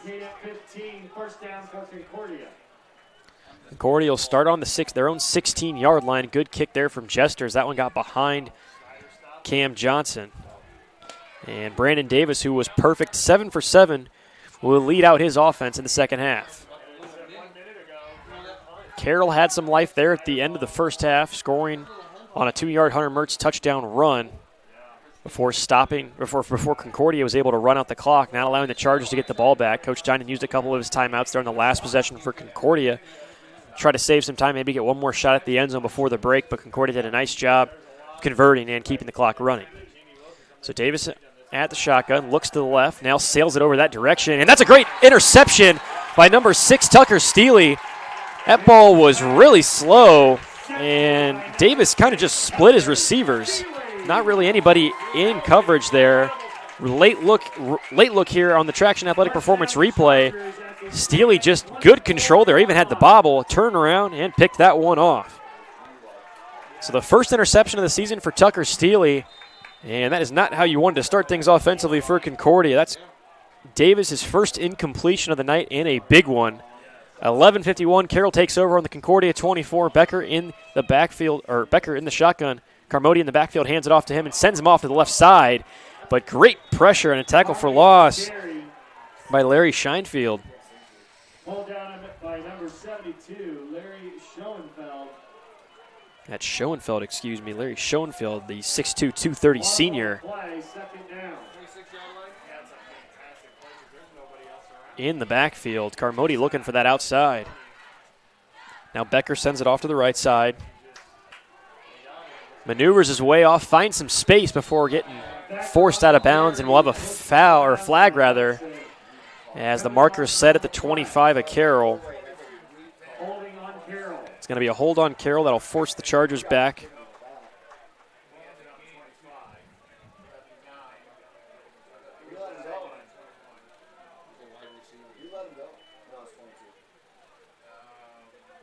So that'll force the Chargers back, make it a 2nd and 21. And we've seen this a couple of times on a few drives for the Chargers tonight. A couple of good plays, and then a penalty marker that pushes them back and makes it a long conversion. 4 receivers in the formation, 2 to the right, 2 to the left. Carmody tucked right next to Becker off to his left. Now Becker steps back, surveys downfield. He's got Englert with some space now in coverage. Becker decides to step up now. He'll stop in front of the line of scrimmage. He's got Height open in the end zone, and just in and out of the hands of Height. As Bowden Height probably could have got to that one. Becker had plenty of time. Good protection there by the Carroll offense. Maybe a little bit of an overthrow there, but Height got a hand on it. Sets up a 3rd and long. Becker 4 for 13 coming in to the second half. Not his usual self tonight. This secondary making things hard, and then a jump on the Chargers. Looks like Coverstone and Englert were both off cue there.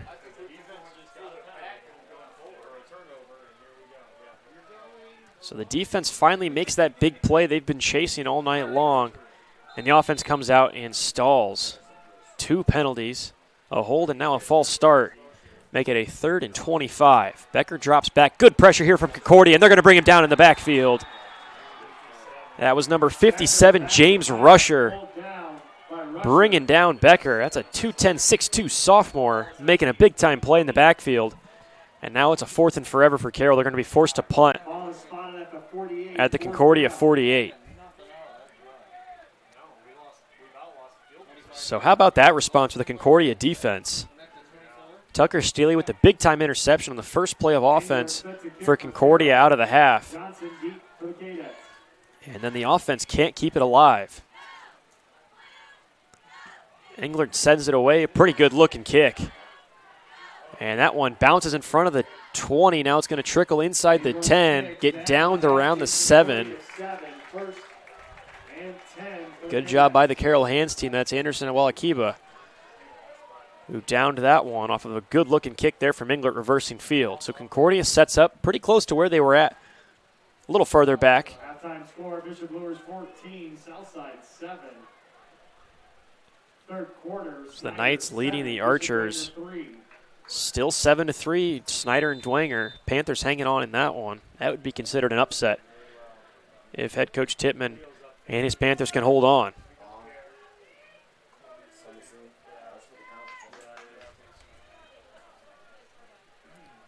So Davis looking to rebound. Off of that interception, they're going to go to the ground to Amir Drew, who 65 yards coming in to the second half for Drew on 17 carries, averaging about 4 yards a carry. Nothing special for Drew, but it's just moving forward.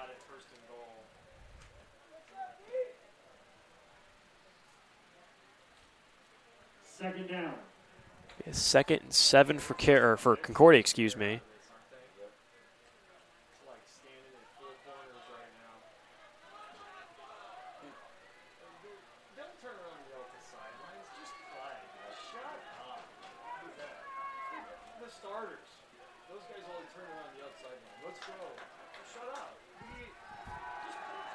Davis drops back, throws it over the middle, looking for Van Landingham, who was tied up by Dynan.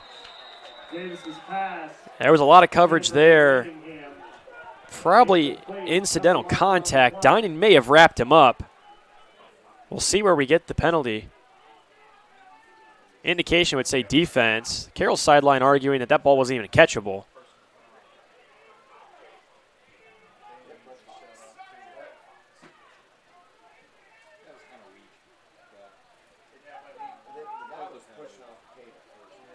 Looked like both players were kind of fighting it off there. We're going to get our ruling.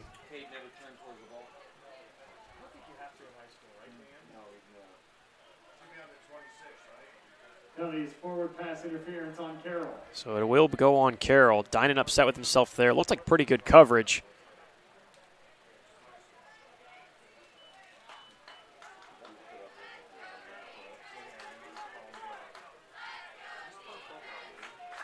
This Carroll defense has got to stay in the game here. A big play from Concordia could really make this one difficult.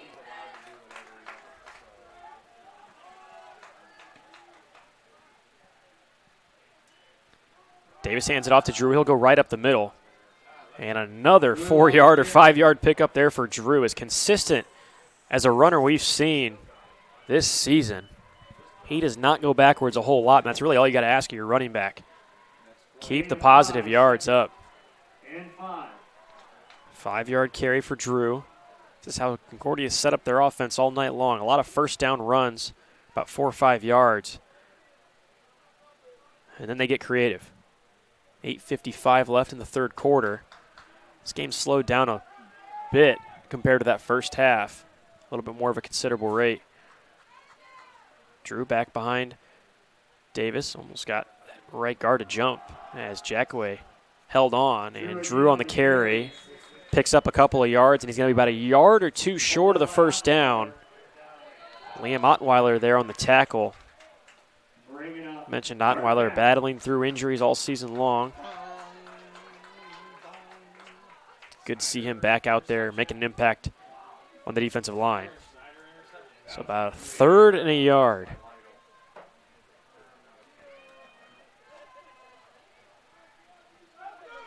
Concordia looking to convert here.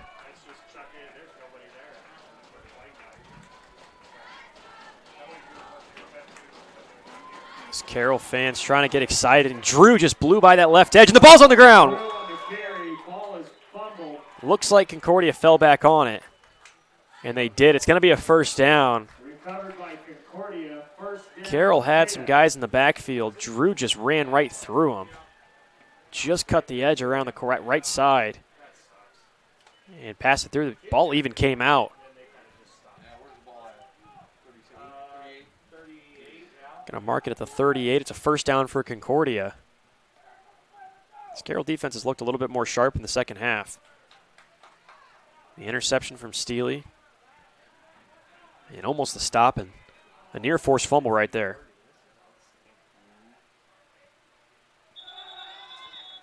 Got a flag. It's going to be a false start on Concordia. So that'll start them 5 yards back. That is a false start on Concordia.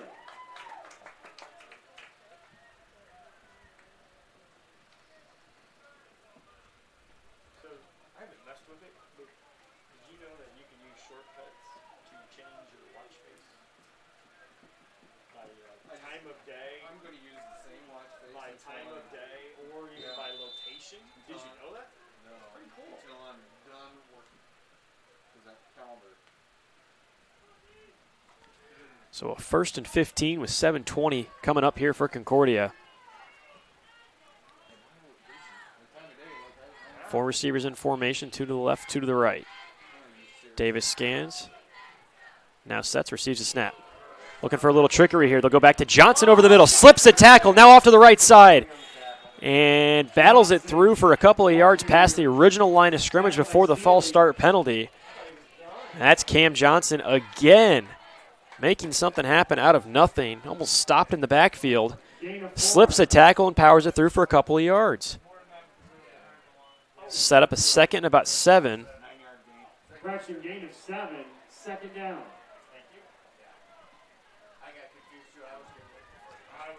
Clock will continue to march down here, and Concordia just controlling time of possession, keeping that Carroll offense off the field.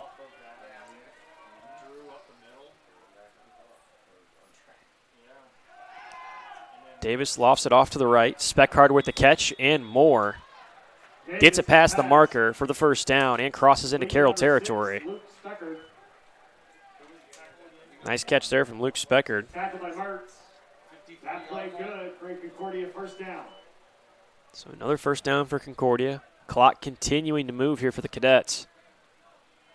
And this offense has not really been challenged. The miscue there by Davis early in the second half, first play actually, of the offense, or of their first drive. And he has kind of brought things back a little bit here. Good looking reception and catch there for the first down. Under 6 minutes left in the third quarter. They're going to go to Drew on the ground again. He'll pick up a couple of yards. Drew on the carry. Tripped up by Ottenweller. Second down. That is probably the third or fourth first down handoff in a row for Amir Drew. And another one where he picks up a handful of yards. So 2nd and 8.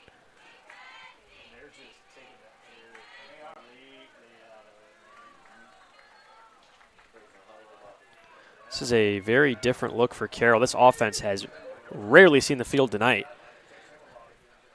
And not because they've been scoring a lot of points. Johnson goes off in motion. You got to keep an eye on him when he's on the field. That goes up the middle to Drew, and he's brought down after about a gain of 2.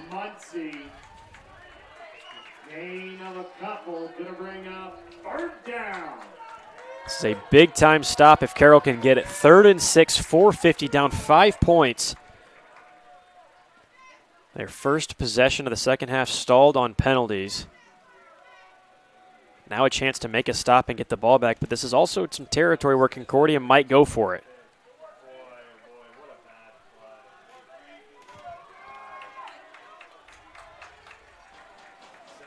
See what Manigal lines up here. Starts off 4 receivers. Davis drops back. He's got some pressure coming after him, gets rid of it, and that's into the hands of number 17, Robert Johnson. That's the first time we've called his name tonight. It's going to be short of the first down. Tackle by Mertz. Ball is at the Charger. They're going to give the tackle to Hunter Mertz. And I think Concordia is going to go for this one. I mentioned it's in that range where you still might be comfortable with not converting on 4th down. A 5-point lead. Try to bring some more time off this clock. 3:51 left in the 3rd quarter.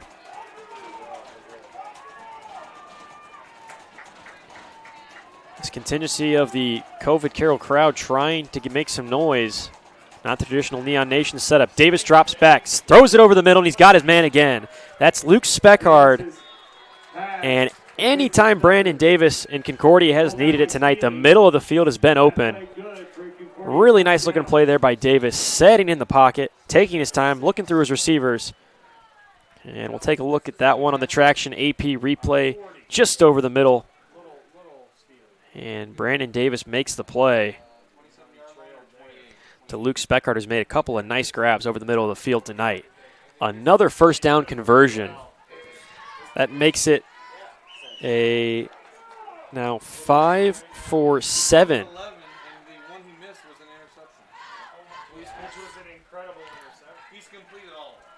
Davis hands it off to Drew and up the middle. Update on Brandon Davis. 10 for 11 for Davis tonight. His one incomplete pass was still a completed pass. It was just to Carroll. That was the Tucker Steele interception. Outside of that, Davis has played a fantastic game. Hasn't had to do too much. The run game's been there for Concordia, but made the throws when he's needed to. His Carroll defense starting to get tired. They've been on the field for almost the whole 3rd quarter. A lot of guys looking tired on the sideline. A lot of substitutions in there for the Chargers, especially on that front line.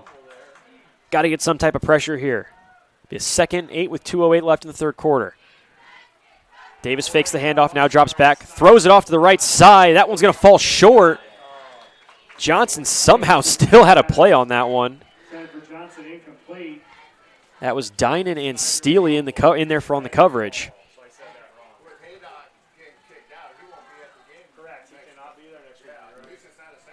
We're here in the press box here. An interesting development. Sherwood Haydock got kicked out of the game in the first half after arguing a block in the back, I believe I saw.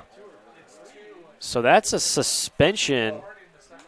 So Haydock will not be on the sideline next week as Carroll will travel to Wayne to play the final regular season game of the season before sectional play. A little of interesting development there. 3rd and 8 nonetheless after the incompletion. Flag called. I think we're going to get a false start as Davis just launched that one on the way out. 4th quarter score. Snyder 7, Bishop Dwenger 3. 3rd quarter, Homestead 35, Wayne 6.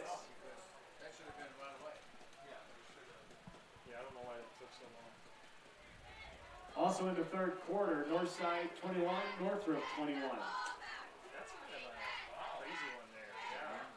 Some scores coming in from around the area. Snyder still up on Dwenger.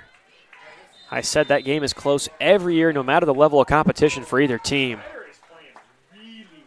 Dwenger's the huge favorite, and you want to look ahead even further to that 6A sectional. It's going to feature Homestead, Snyder, Carroll, and Warsaw. That Snyder and Homestead matchup, depending on the play of Snyder, starting to become a rather interesting matchup. Speckard in motion. He'll go on the lead block as Drew powers through. And a conservative look there on 3rd and 13 for Concordia. That makes it a 4th and 9, and I think Concordia's going to leave the offense out there. So 4-down territory all the way for Concordia. They're okay with taking the run on a 3rd and long, rather. Minute 30 now in the 3rd. We'll get a check on the time of possession here after this drive for Concordia, but remember, they came in the second half leading 15 minutes to Carroll's 8 minutes of time of possession, 8 and change, 15 and change respectively. Davis drops back. He's got a receiver off to that right side, and in and out of the hands. That would have been an acrobatic play as he was looking for Cam Johnson. I like the idea of taking the shot for Concordia, but a turnover on down stops the clock with 1:07, and the Carroll offense finally gets back out on the field. And they have been held pretty quiet. Give all the credit to this Concordia defense. Made Jeffrey Becker uncomfortable all night long. Brought some pressure in the backfield. And Carroll did so 25 minutes of time of possession for Concordia to Carroll's 10 minutes. Carmody up the middle, brought down. Logan Narwald Settle. Number 66, Logan Narwald Settle. What's the new line scrimmage? Maybe 1 yard. 29, 28. Yeah, yard. So about a gain of a yard, a 2nd and 9. Becker drops back, plenty of time, throws it off to the left side. That one's completed. That's Cooper Rudolph in on the catch. So Rudolph made a nice grab earlier for a 1st down. That play, good for the Charger, 1st down. Now he's back in there once again. 4 receivers off, 3 to the right, 1 to the left. Really like to see Carroll stick it through the air here, get some consistency.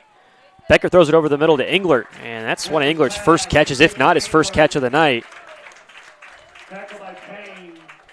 Believe that might be his second, but Mason Englert, who has come into this season, come to this game, 43 receptions, 988 yards, and 14 touchdowns.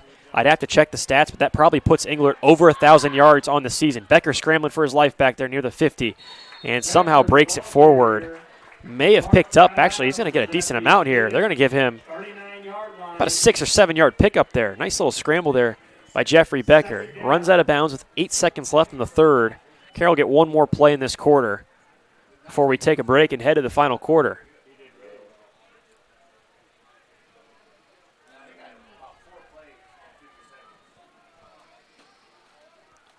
Heavy formation here for Carroll. Becker under center, hands it off to Mertz. He'll take it off, bounce it to the left side. Going to get the edge, going to get some room, maybe even more. There's a flag in the backfield. Mertz, the ball carrier.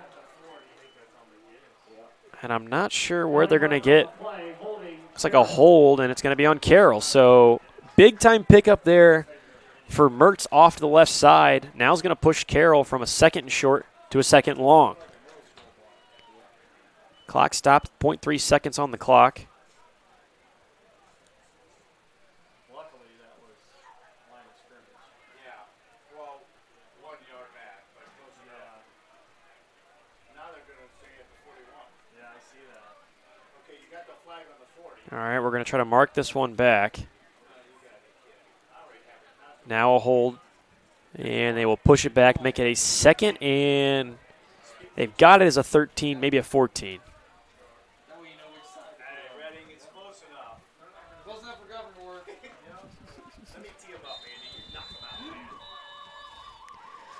So that will make it the last play of the 3rd quarter. Scoreless. Concordia took care of the ball in this 3rd quarter. And we got the same score we had at the end of the 1st half. Concordia 14, Carroll 9. We'll take a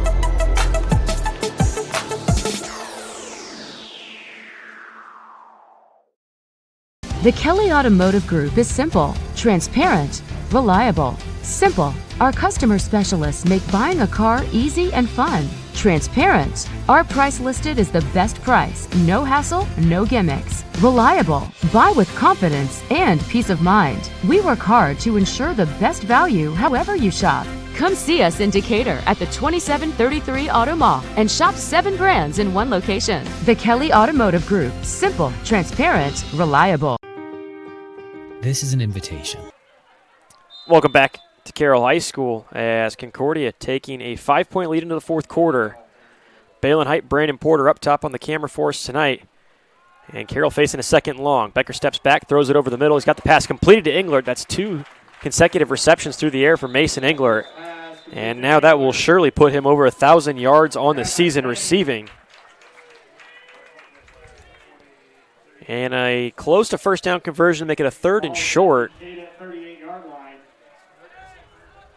Heavy formation coming in for Carroll. We've seen a heavy dose of this, a lot of close yardage situations trying to convert for the Chargers. It's a 3rd and 1. And now we're going to get a stop. Not sure if we got a timeout or working the spot of the ball.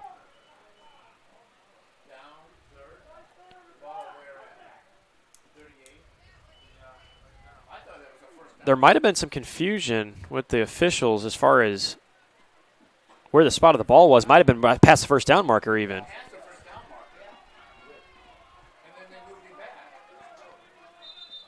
Now we're going to get a stop, and I think we might try to figure this one out.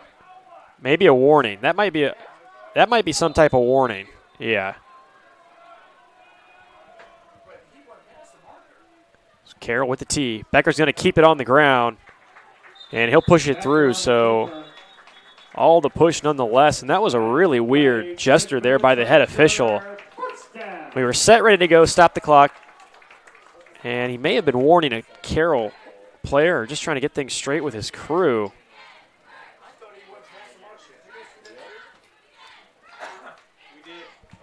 First and 10, 11-18 left in the game. Carroll needs a score to keep it alive. Concordia trying to make it 5-3. Carroll trying to avoid dropping a 5-3. He's going to go to Englert over the middle, and that's a near interception. That was triple coverage on Mason Englert. And Becker tried to fit it in there. I believe that's number 8, Cam Johnson. That was Johnson in on the coverage, just out of his reach in the end zone. So 2nd and 10 now for Carroll.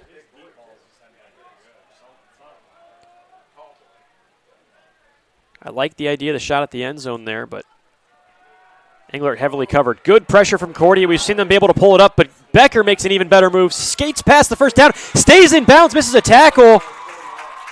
And that was a quiet whistle, almost like a quick whistle. Becker trying to play it off, maybe like he thought he might have stayed in bounds. First down nonetheless for Carroll, and now this offensive drive is moving. This is a big-time moment for Carroll. You can throw out all the struggles of tonight. If you can convert on this drive, it changes the game. Concordia has not had to play from behind all night long, and that would put a lot of pressure on the Chargers. Or the Cadets, rather, if the Carroll can take the lead. Becker drops back, throws it off to the left side, into the hands of Cooper Rudolph. He's got some space. He stations across the end zone and scores.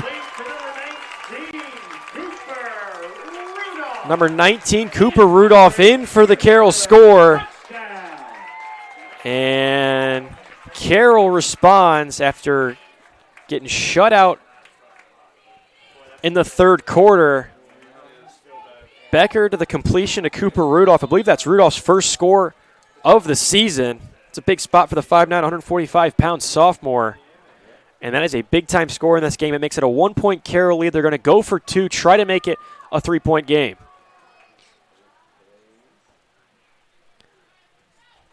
Becker back, Carmody off to his left. John's trying to set up a block. Pressure comes into the corner, and that's completed, I believe, to number 7, Mason Englert. It is.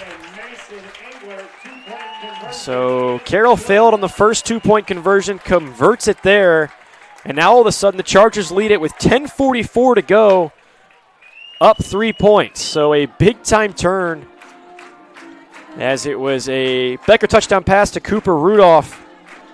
And then the two-point conversion, Becker into the hands of Englert.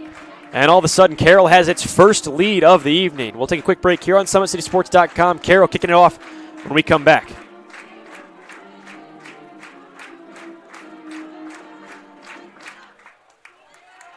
About the place that it put us, and the quarantine hit, and we knew we had guys that were going to work hard at home, but just the idea that we could get a lot of them together working hard at a location with people that know what they're doing was really beneficial. And I think that training did a great job for those guys to kind of get the ball rolling for them, and they came back in the end of June, early July, and it's like they hadn't missed a beat. They were flexible, they were fast, and ready to lift and run and start playing football, so it was a huge benefit for us. To gain an edge on your competition, it starts with a free one-on-one performance assessment.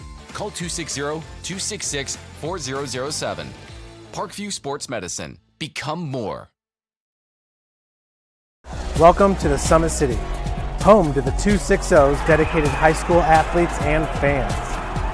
Each victory and celebration captured by our cameras. Treasure the highlights from the Summit. Welcome back, Balin Height. Brandon Porter up on the camera for us as Jester boots it away to Johnson. And he came in and played that one in the end zone, so a touchback. Concordia start things at their own 20. All of a sudden, Concordia forced to make a response on offense. They've led this one tape to tape until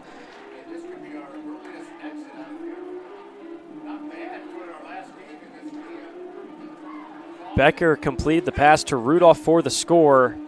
That's the difference, and then the two-point conversion to complete to Englert. Carroll trying to stay away from the upset bid here by Concordia. The Cadets picking up some momentum before postseason. They are in a loaded 3A sectional, as Norwell probably the favorite in that one outside of the Cadets. Carroll, meanwhile, gearing up for what will be a first-round sectional matchup against Warsaw at Warsaw. Still another regular season game to go, and still some time in this one before that, though. Davis throws it off to the left side, a little bit of a screen setup for Concordia, and that's Parnan, who's brought down about 3 yards short of the first down marker. So Brandon Davis just doing enough for Concordia, keeping the drive alive, and has looked really good tonight through the air.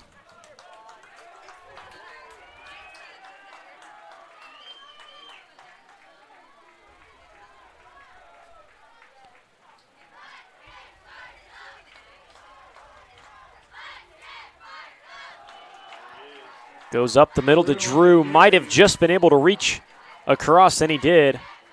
So there's a first down conversion for Concordia. Amir Drew picking it up with his legs through the ground.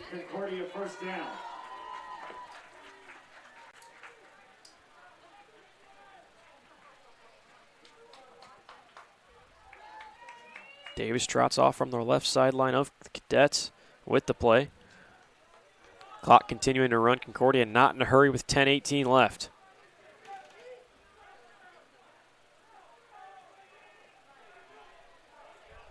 Two receivers off to either side. Davis steps back, looks off to the left, then slings it.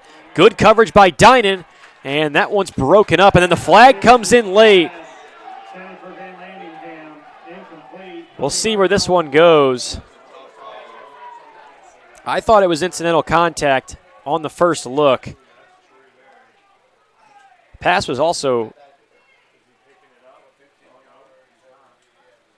an official made that call from a far back angle. That flag flew in from near the 45. That's a conversion nonetheless for the Cadets,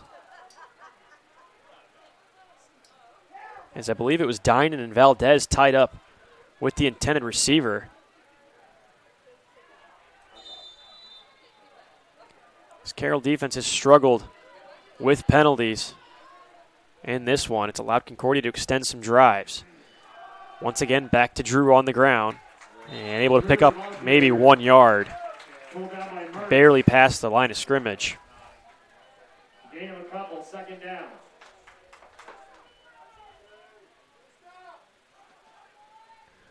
It'll be a 2nd and 9. Now under 10 minutes left in the game. Carroll with its first lead all game long.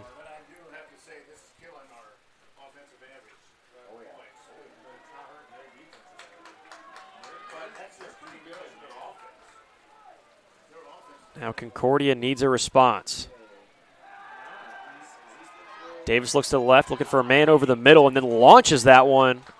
That was over the head of the intended target, Jace Parnan.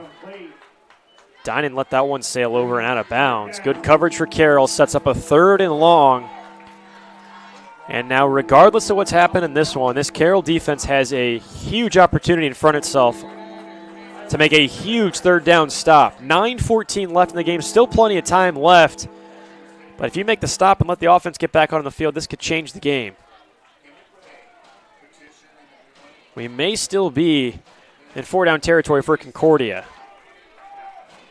Depending on how much they pick up here, they might look at that 4th down a little closer. Davis back there in the backfield all alone. Now he sends Johnson out in motion. Johnson's looking for the corner. And that's Hedgecock in coverage. He's pushed out. Carroll's got to be careful. Ottenweller might have been able to pick up some late contact there, as Johnson was already well out of bounds. So about a 5-yard pickup, maybe a 4. 4th and 6 right at midfield. And Concordia's going to go for it.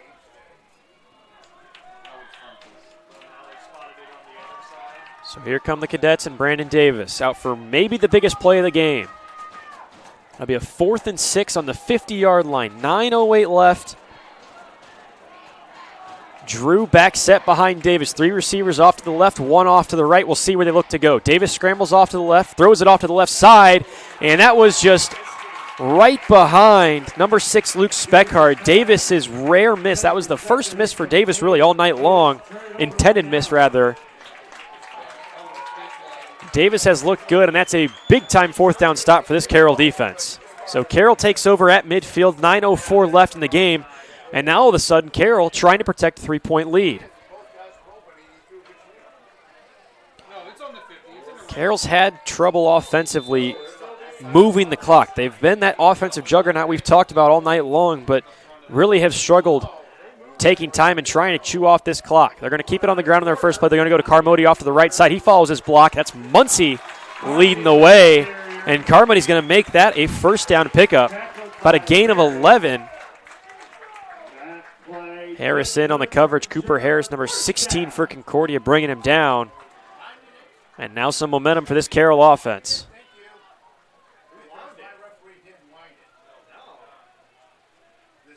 Three receivers off to the left of Becker. Carmody back behind him. Handoff's going to go to Carmody. He's going to follow the gap right up the middle. He's going to pick up near another 1st down, and it will be a 1st down. So this Carroll rushing attack that typically averages 70 yards on the ground per game, they've already got that. They already had that in the first half. They are keeping this clock moving. And they might punch it in here. Looking really good offensively. Becker will keep this one on the option. He's going to go off to the left side. He's got a blocker and some space. Cuts it back to the right side and gets bounced into the end zone. Jeffrey Becker calls his number and sails into the end zone as Carroll looking to extend it to a 10-point lead. It's a point after's true. What a 4th quarter for Carroll. Concordia's defense able to keep this offense bottled up all game long, shut them out in the 3rd quarter. But now 2 touchdowns on consecutive drives. And if Lopez can knock this one through, it's a 10-point Carroll lead. Snaps down, Lopez's leg is up, and it's through. So Carroll's largest lead of the game is now 10, 24-14, 8:30 left in the game. And we'll take a quick break as Concordia needs an answer if they want to stay in this one. You're watching Indiana High School football on SummitCitySports.com.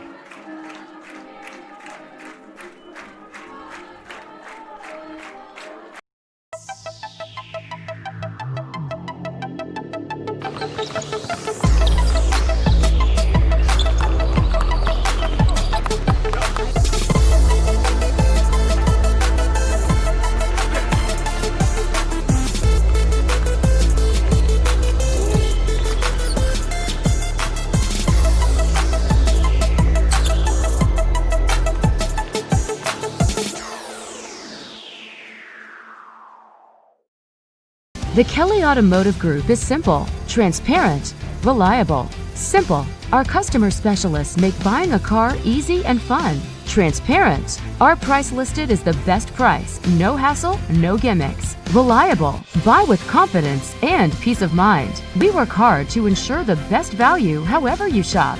Come see us in Decatur at the 2733 Auto Mall and shop 7 brands in one location. The Kelly Automotive Group. Simple, transparent, reliable. Welcome back to Carroll High School. Balin Height here alongside Brandon Porter on the camera. Carroll, a 26-yard touchdown run by the quarterback Jeffrey Becker, gives them a 10-point lead as that kick is sent to the end zone by Evan Jester. And Concordia will start off the touchback at their own 20-yard line with 8:30 to work. Concordia in control for most of this game until a 14-point run, a 16-point run by Carroll.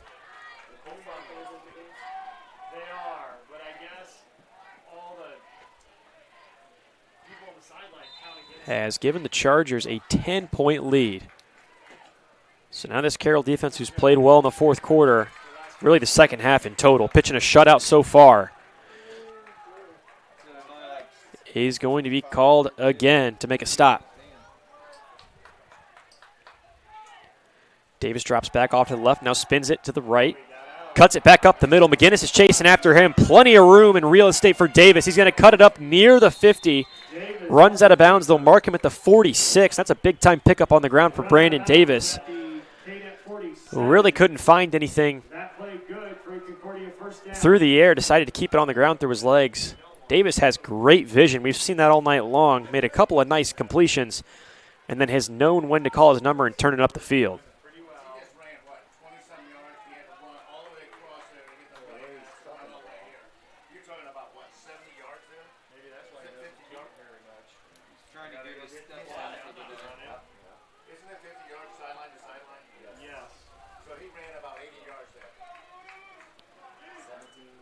Davis back, hands it off to Drew, finds some space, but Carroll's all over that one. And if you're Concordia, you got to get a little bit more creative on first down. Carroll just hunting for that one all the way. And Drew has had plenty of first down carries tonight. And that one only for a gain of about 2. It's a pretty generous spot there even.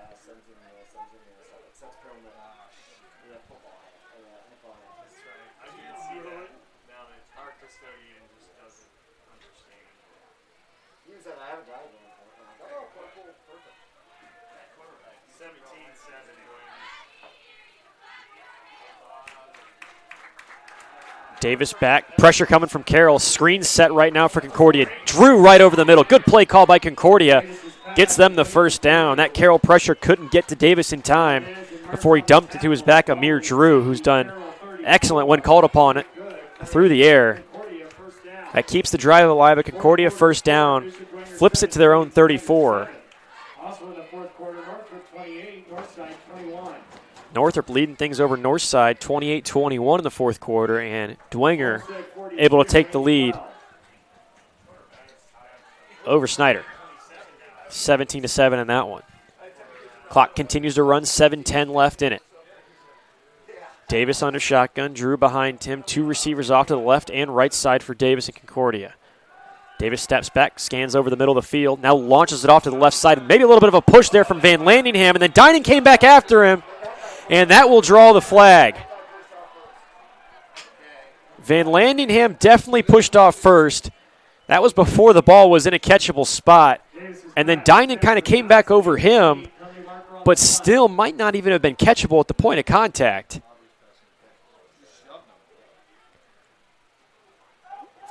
Got to be careful off at that left side, or off in that type of coverage. I understand in Dinan's situation the contact from Van Landingham early, but you've got to be careful. So that bails out Concordia and pushes the drive even closer. They're working in the red zone. It's a 1st and 10 from the Concordia, or Carroll 19, excuse me. See if we get a handoff to Drew. Concordia still plenty of time to work all 3 timeouts as well. Davis looks off to the left side. He's got Van Landingham now trying to cut it up and find some space. Nice stop there by the Carroll defense. Aaron Stewart in on the coverage there. Nice job of wrapping up Van Landingham as he'll get back to the line of scrimmage. So both teams still with 3 timeouts. That could start to mean something here. As if Concordia feels comfortable with a kick, if they don't convert here and get close enough, they could still make this a one-possession game with a field goal. Just need a stop on defense, obviously, but still in the cards for the Cadets.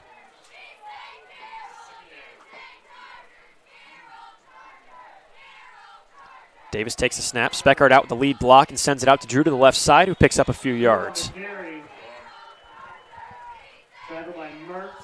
They'll make it a 3rd and 7 now. Arguably the biggest spot for this Carroll defense in this game. They've made the stops and they've needed to tonight in this second half. You can forget about the first half. Carroll's rattled off 15 straight unanswered points. To take a 10-point lead, now Concordia needs an answer. Davis marches out with the play. Get 2 receivers off to either side and Amir Drew behind him. Davis takes the snap, surveys, looks, off to the left, now over the middle, and that's nearly picked off and then dropped as Braden Steely had that one in and out of his hands, and they were looking for Johnson over the middle. Johnson had to kind of come back to try to play the ball, and now there's a flag. We'll see what we get it on. We might get a hold here. A lot of bodies running into each other over the middle near. Looking for Cam Johnson. And looks like it might go on Concordia here.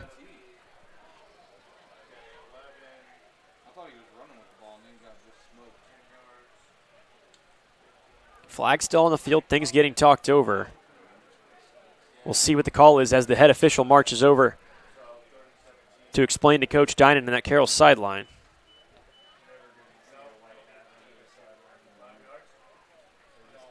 Concordia is marching it back, so looks like it's going to go on the Cadets. Still looking for an explanation, though. Now here's the situation for Carroll. Do you decline the penalty and keep it a 4th and 7, or do you try to push them out of field goal range and make it a 3rd and long and try to get one more stop? Looks like that's what Carroll's going to decide to do.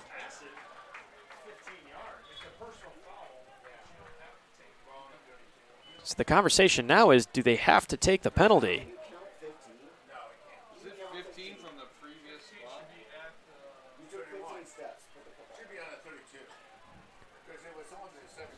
So ball being placed at the 32. 3rd and 17. Still a conversation here with head coach Dinan and the head official. We're just trying to figure out what the penalty was. Still no call on the actual penalty.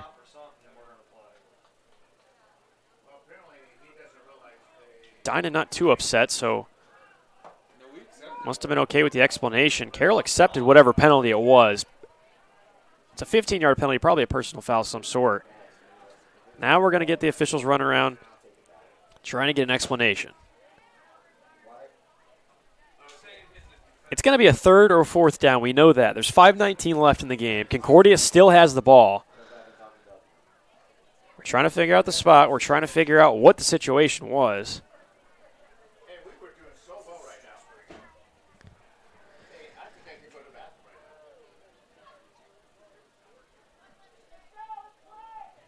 Really shouldn't need this long of an explanation.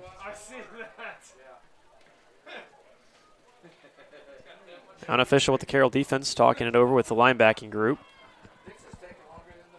I'm not sure if anybody knows what's going on really at this point.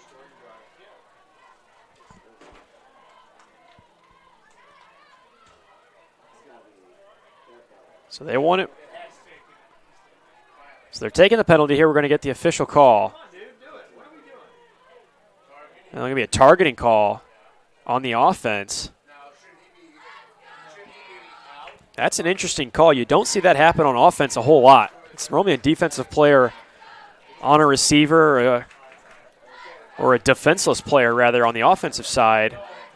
It's not something you see called too often on the offensive team in that situation. Nonetheless, they'll march it back. It's a 3rd and 17, 5:19 left in the game. Concordia's got to pick up some of this to at least get themselves in field goal range. Out to Johnson. They're going to try to get him active. That might be a block in the back or a hold. Johnson with the reception. That Carroll sideline was all over it, and so was the official. Dropping the flag down. Hold down by Hedgecock. Penalty marker on the play. And I think we're going to get a block in the back. Block in the back is the call. Dinan wants to push him back.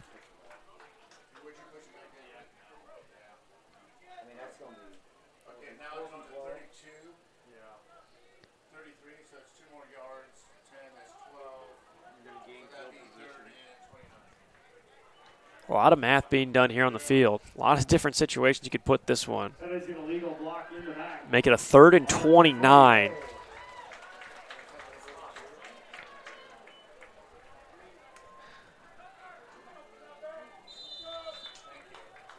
Get the clock rolling once again here.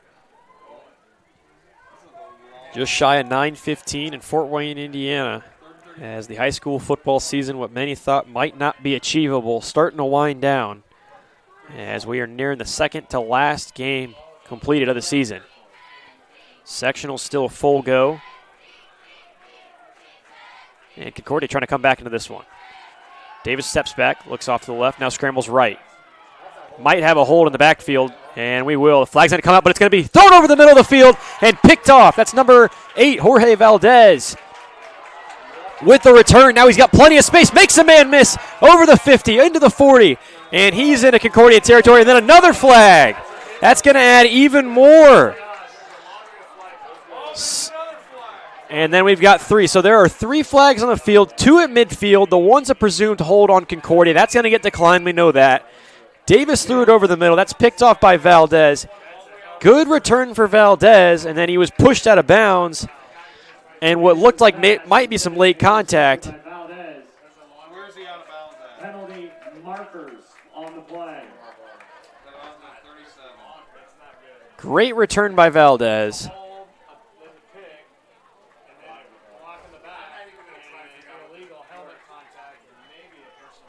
So a block, there might be 4 flags in the play. So we know we've got a hold, got a presumed block in the back on the return, and then some sort of personal foul on the takedown right in front of the Concordia sideline. You see the 2 flags in the field there. Brandon's doing a nice job. And then off to the left, where the Concordia huddle is, we've got 2 flags down there as well. Coach Dinan patiently waiting the explanation as he sits near the 50-yard line. Coach Manigal talking things over with his offense.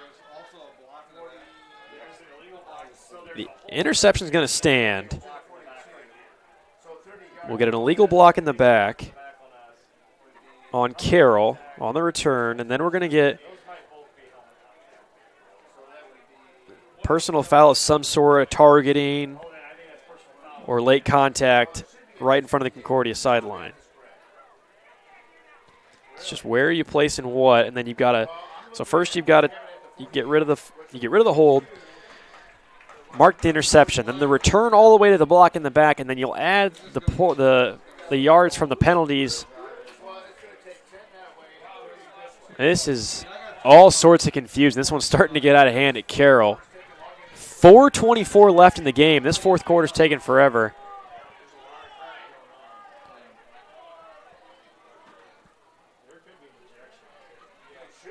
And we may even get some ejections here. They can identify the contact of the player. So here we go. We're going to get an explanation now. Maybe. Hopefully.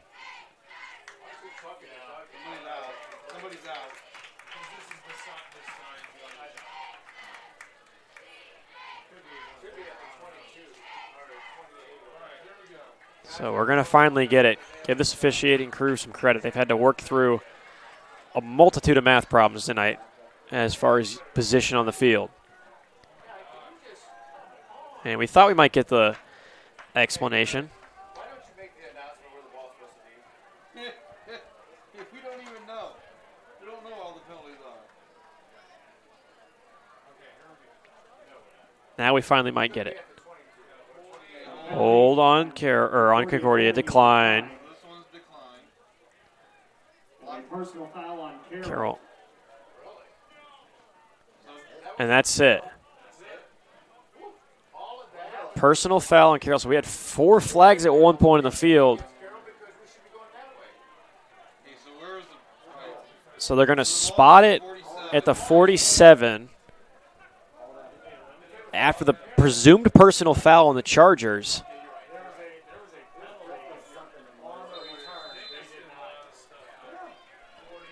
Carroll's going to get the ball with 4:24, a 10-point lead, and going to try to close this one out. Carmody gets the carry off to the left. Plenty of room. Good, nice lead block there by number 62.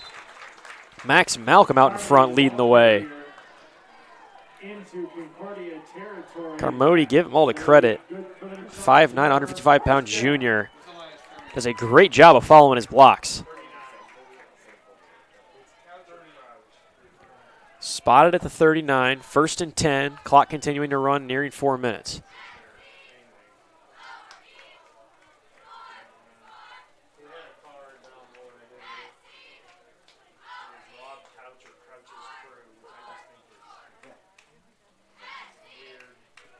Becker takes a snap. Another handoff to Carmody. Keeps it over the middle. Might have picked up 3 or 4.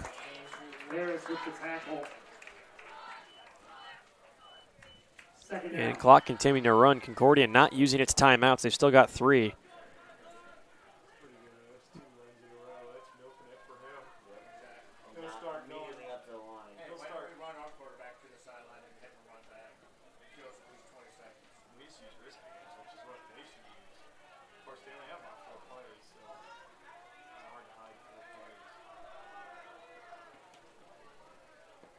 Second and 8. Off to Carmody, now off to the left side, following his block once again. Big time block there by number 54, Kyler Bills. And we got an injured player down on the field. As Carmody, a good example there of following the lead block.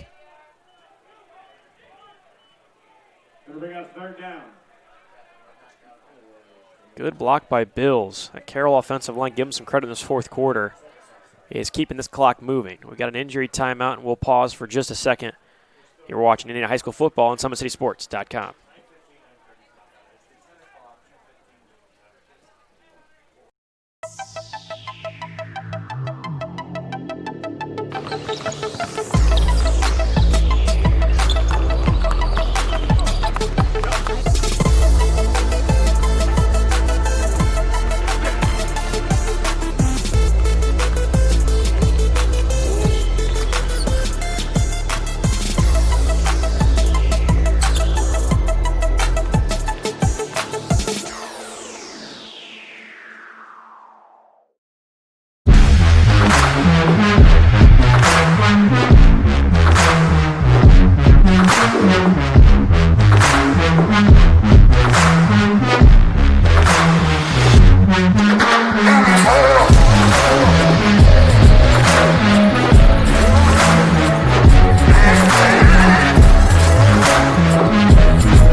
Welcome back, everybody. Balin Height here at Carroll High School. 3:03 left in the contest. Carroll, 15 unanswered points in the 4th quarter, has propelled them to a 10-point lead over Concordia, and the offense still on the field looking to close things out after an injury timeout. It'll be a 3rd and 6 from the Concordia 35. Carroll can convert. This will keep the clock running. Concordia not taking their timeout. Still have 3. Becker back there alone. Now he stops. 14 seconds left on the play clock. And we're going to get a jump on the Chargers. So it makes a 3rd and 6, now 3rd and 11.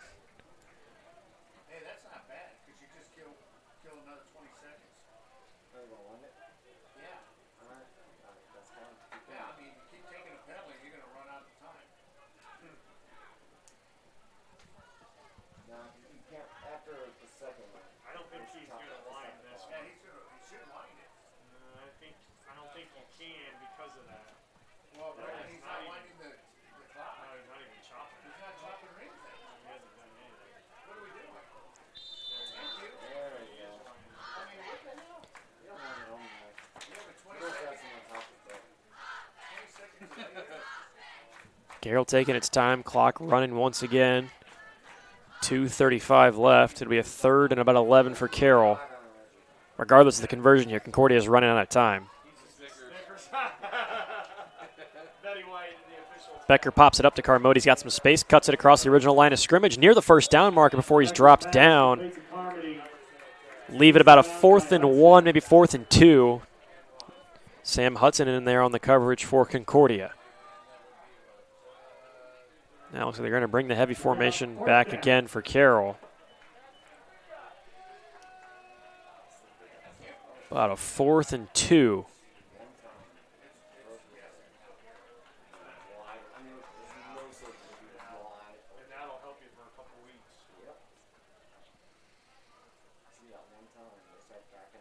Becker under center, turns around, hands it back off to Mertz, and they were all over that one. Great job by Cooper Harris of blowing that play up. 2:15. Concordia's going to get some good field position here. They'll take a couple shots at the field, down 10. I mean, Carroll's been going right to Mertz all night long in that formation, and they went right back to him there. Cooper Harris was having none of it.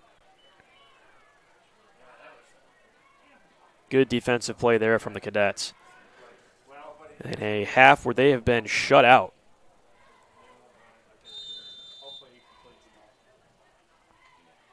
So now you're going to have to go through the air for Concordia. Got to avoid the turnover. 2:15 left. You just need 2 scores.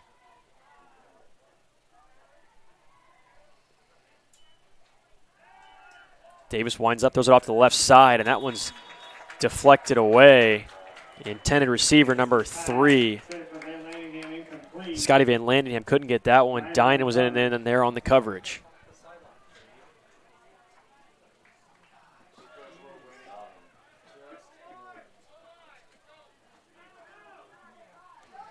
Make it a 2nd and 10. Clock is stopped after the incompletion.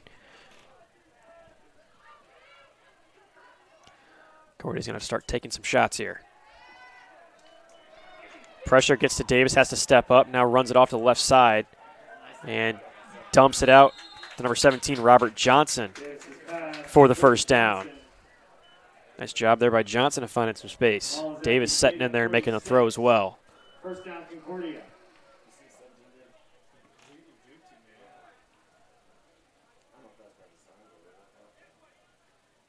My guess is that I would think they got to be coached a little bit to do that.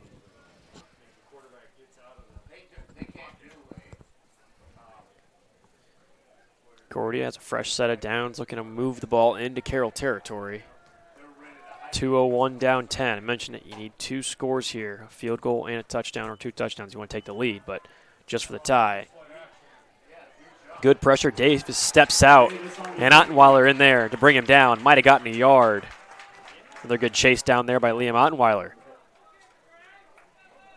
Pulled down by Ottenweiler.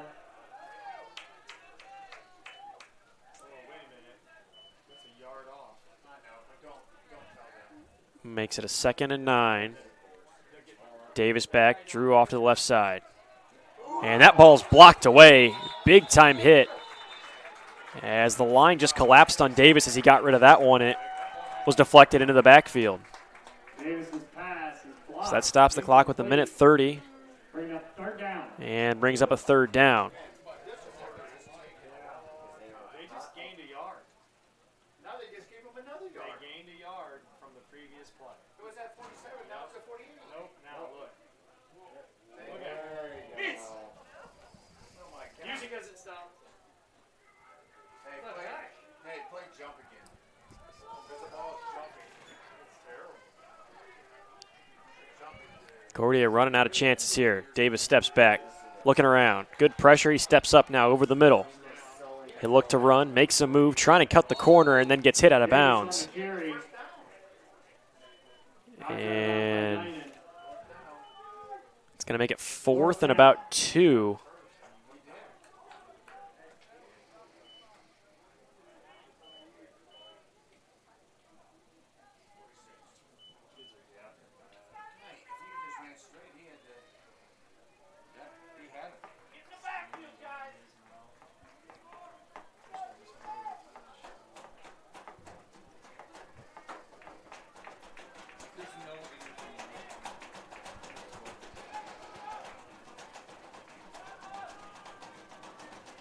Davis back, game on the line here. 4th and 2, and into the backfield. That's Aaron Jackway making the big stop in the tackle for loss as he wraps up Davis. And that will all but do it as Carroll completes the comeback, down by as much as 11 at one point. Shuts out Concordia in the second half.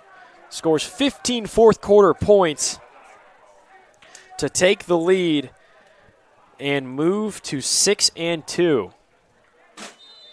That won't be good enough to contend at the top of the conference, though, as Dwenger had a lead late against Snyder, and Homestead well in control of this one. So it'll be a kneel-down victory formation for Carroll. And we'll look ahead for both teams briefly.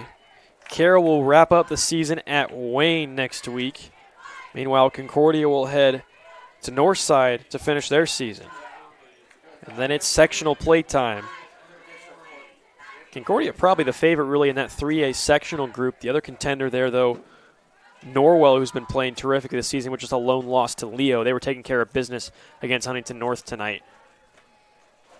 And meanwhile for Carroll, they've got a sectional first-round matchup against Warsaw. On the other side of that sectional, 2 other SAC teams, Homestead and Snyder. Snyder played a little bit better tonight against Dwenger, but that Homestead team is probably the team to beat in the sectional, as they have looked really good, just the lone loss at the beginning of the season. But nonetheless, that'll do it here as time will expire. And we'll wrap things up. Carroll gets the rebound win. 24-14 will be the final. And we will take a quick break here on Summit City Sports before we wrap things up with our final thoughts.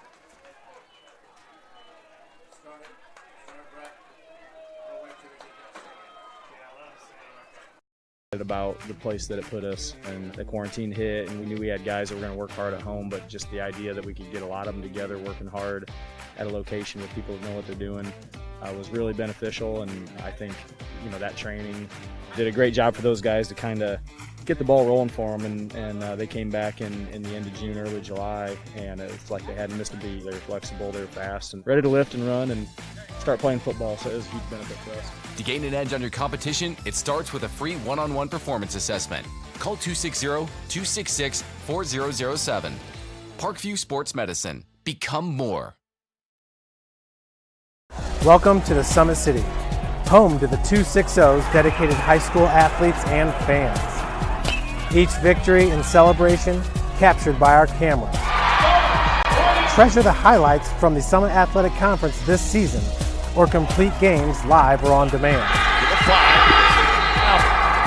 After all, nobody's more proud to call Fort Wayne home than SummitCitySports.com. Someday, you'll get your knee replaced. Someday, a new hip. Someday can be sooner than you think.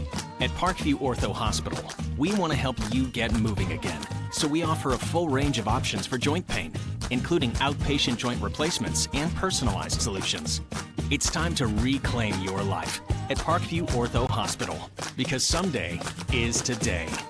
Learn more at parkview.com/ortho. Parkview, we believe in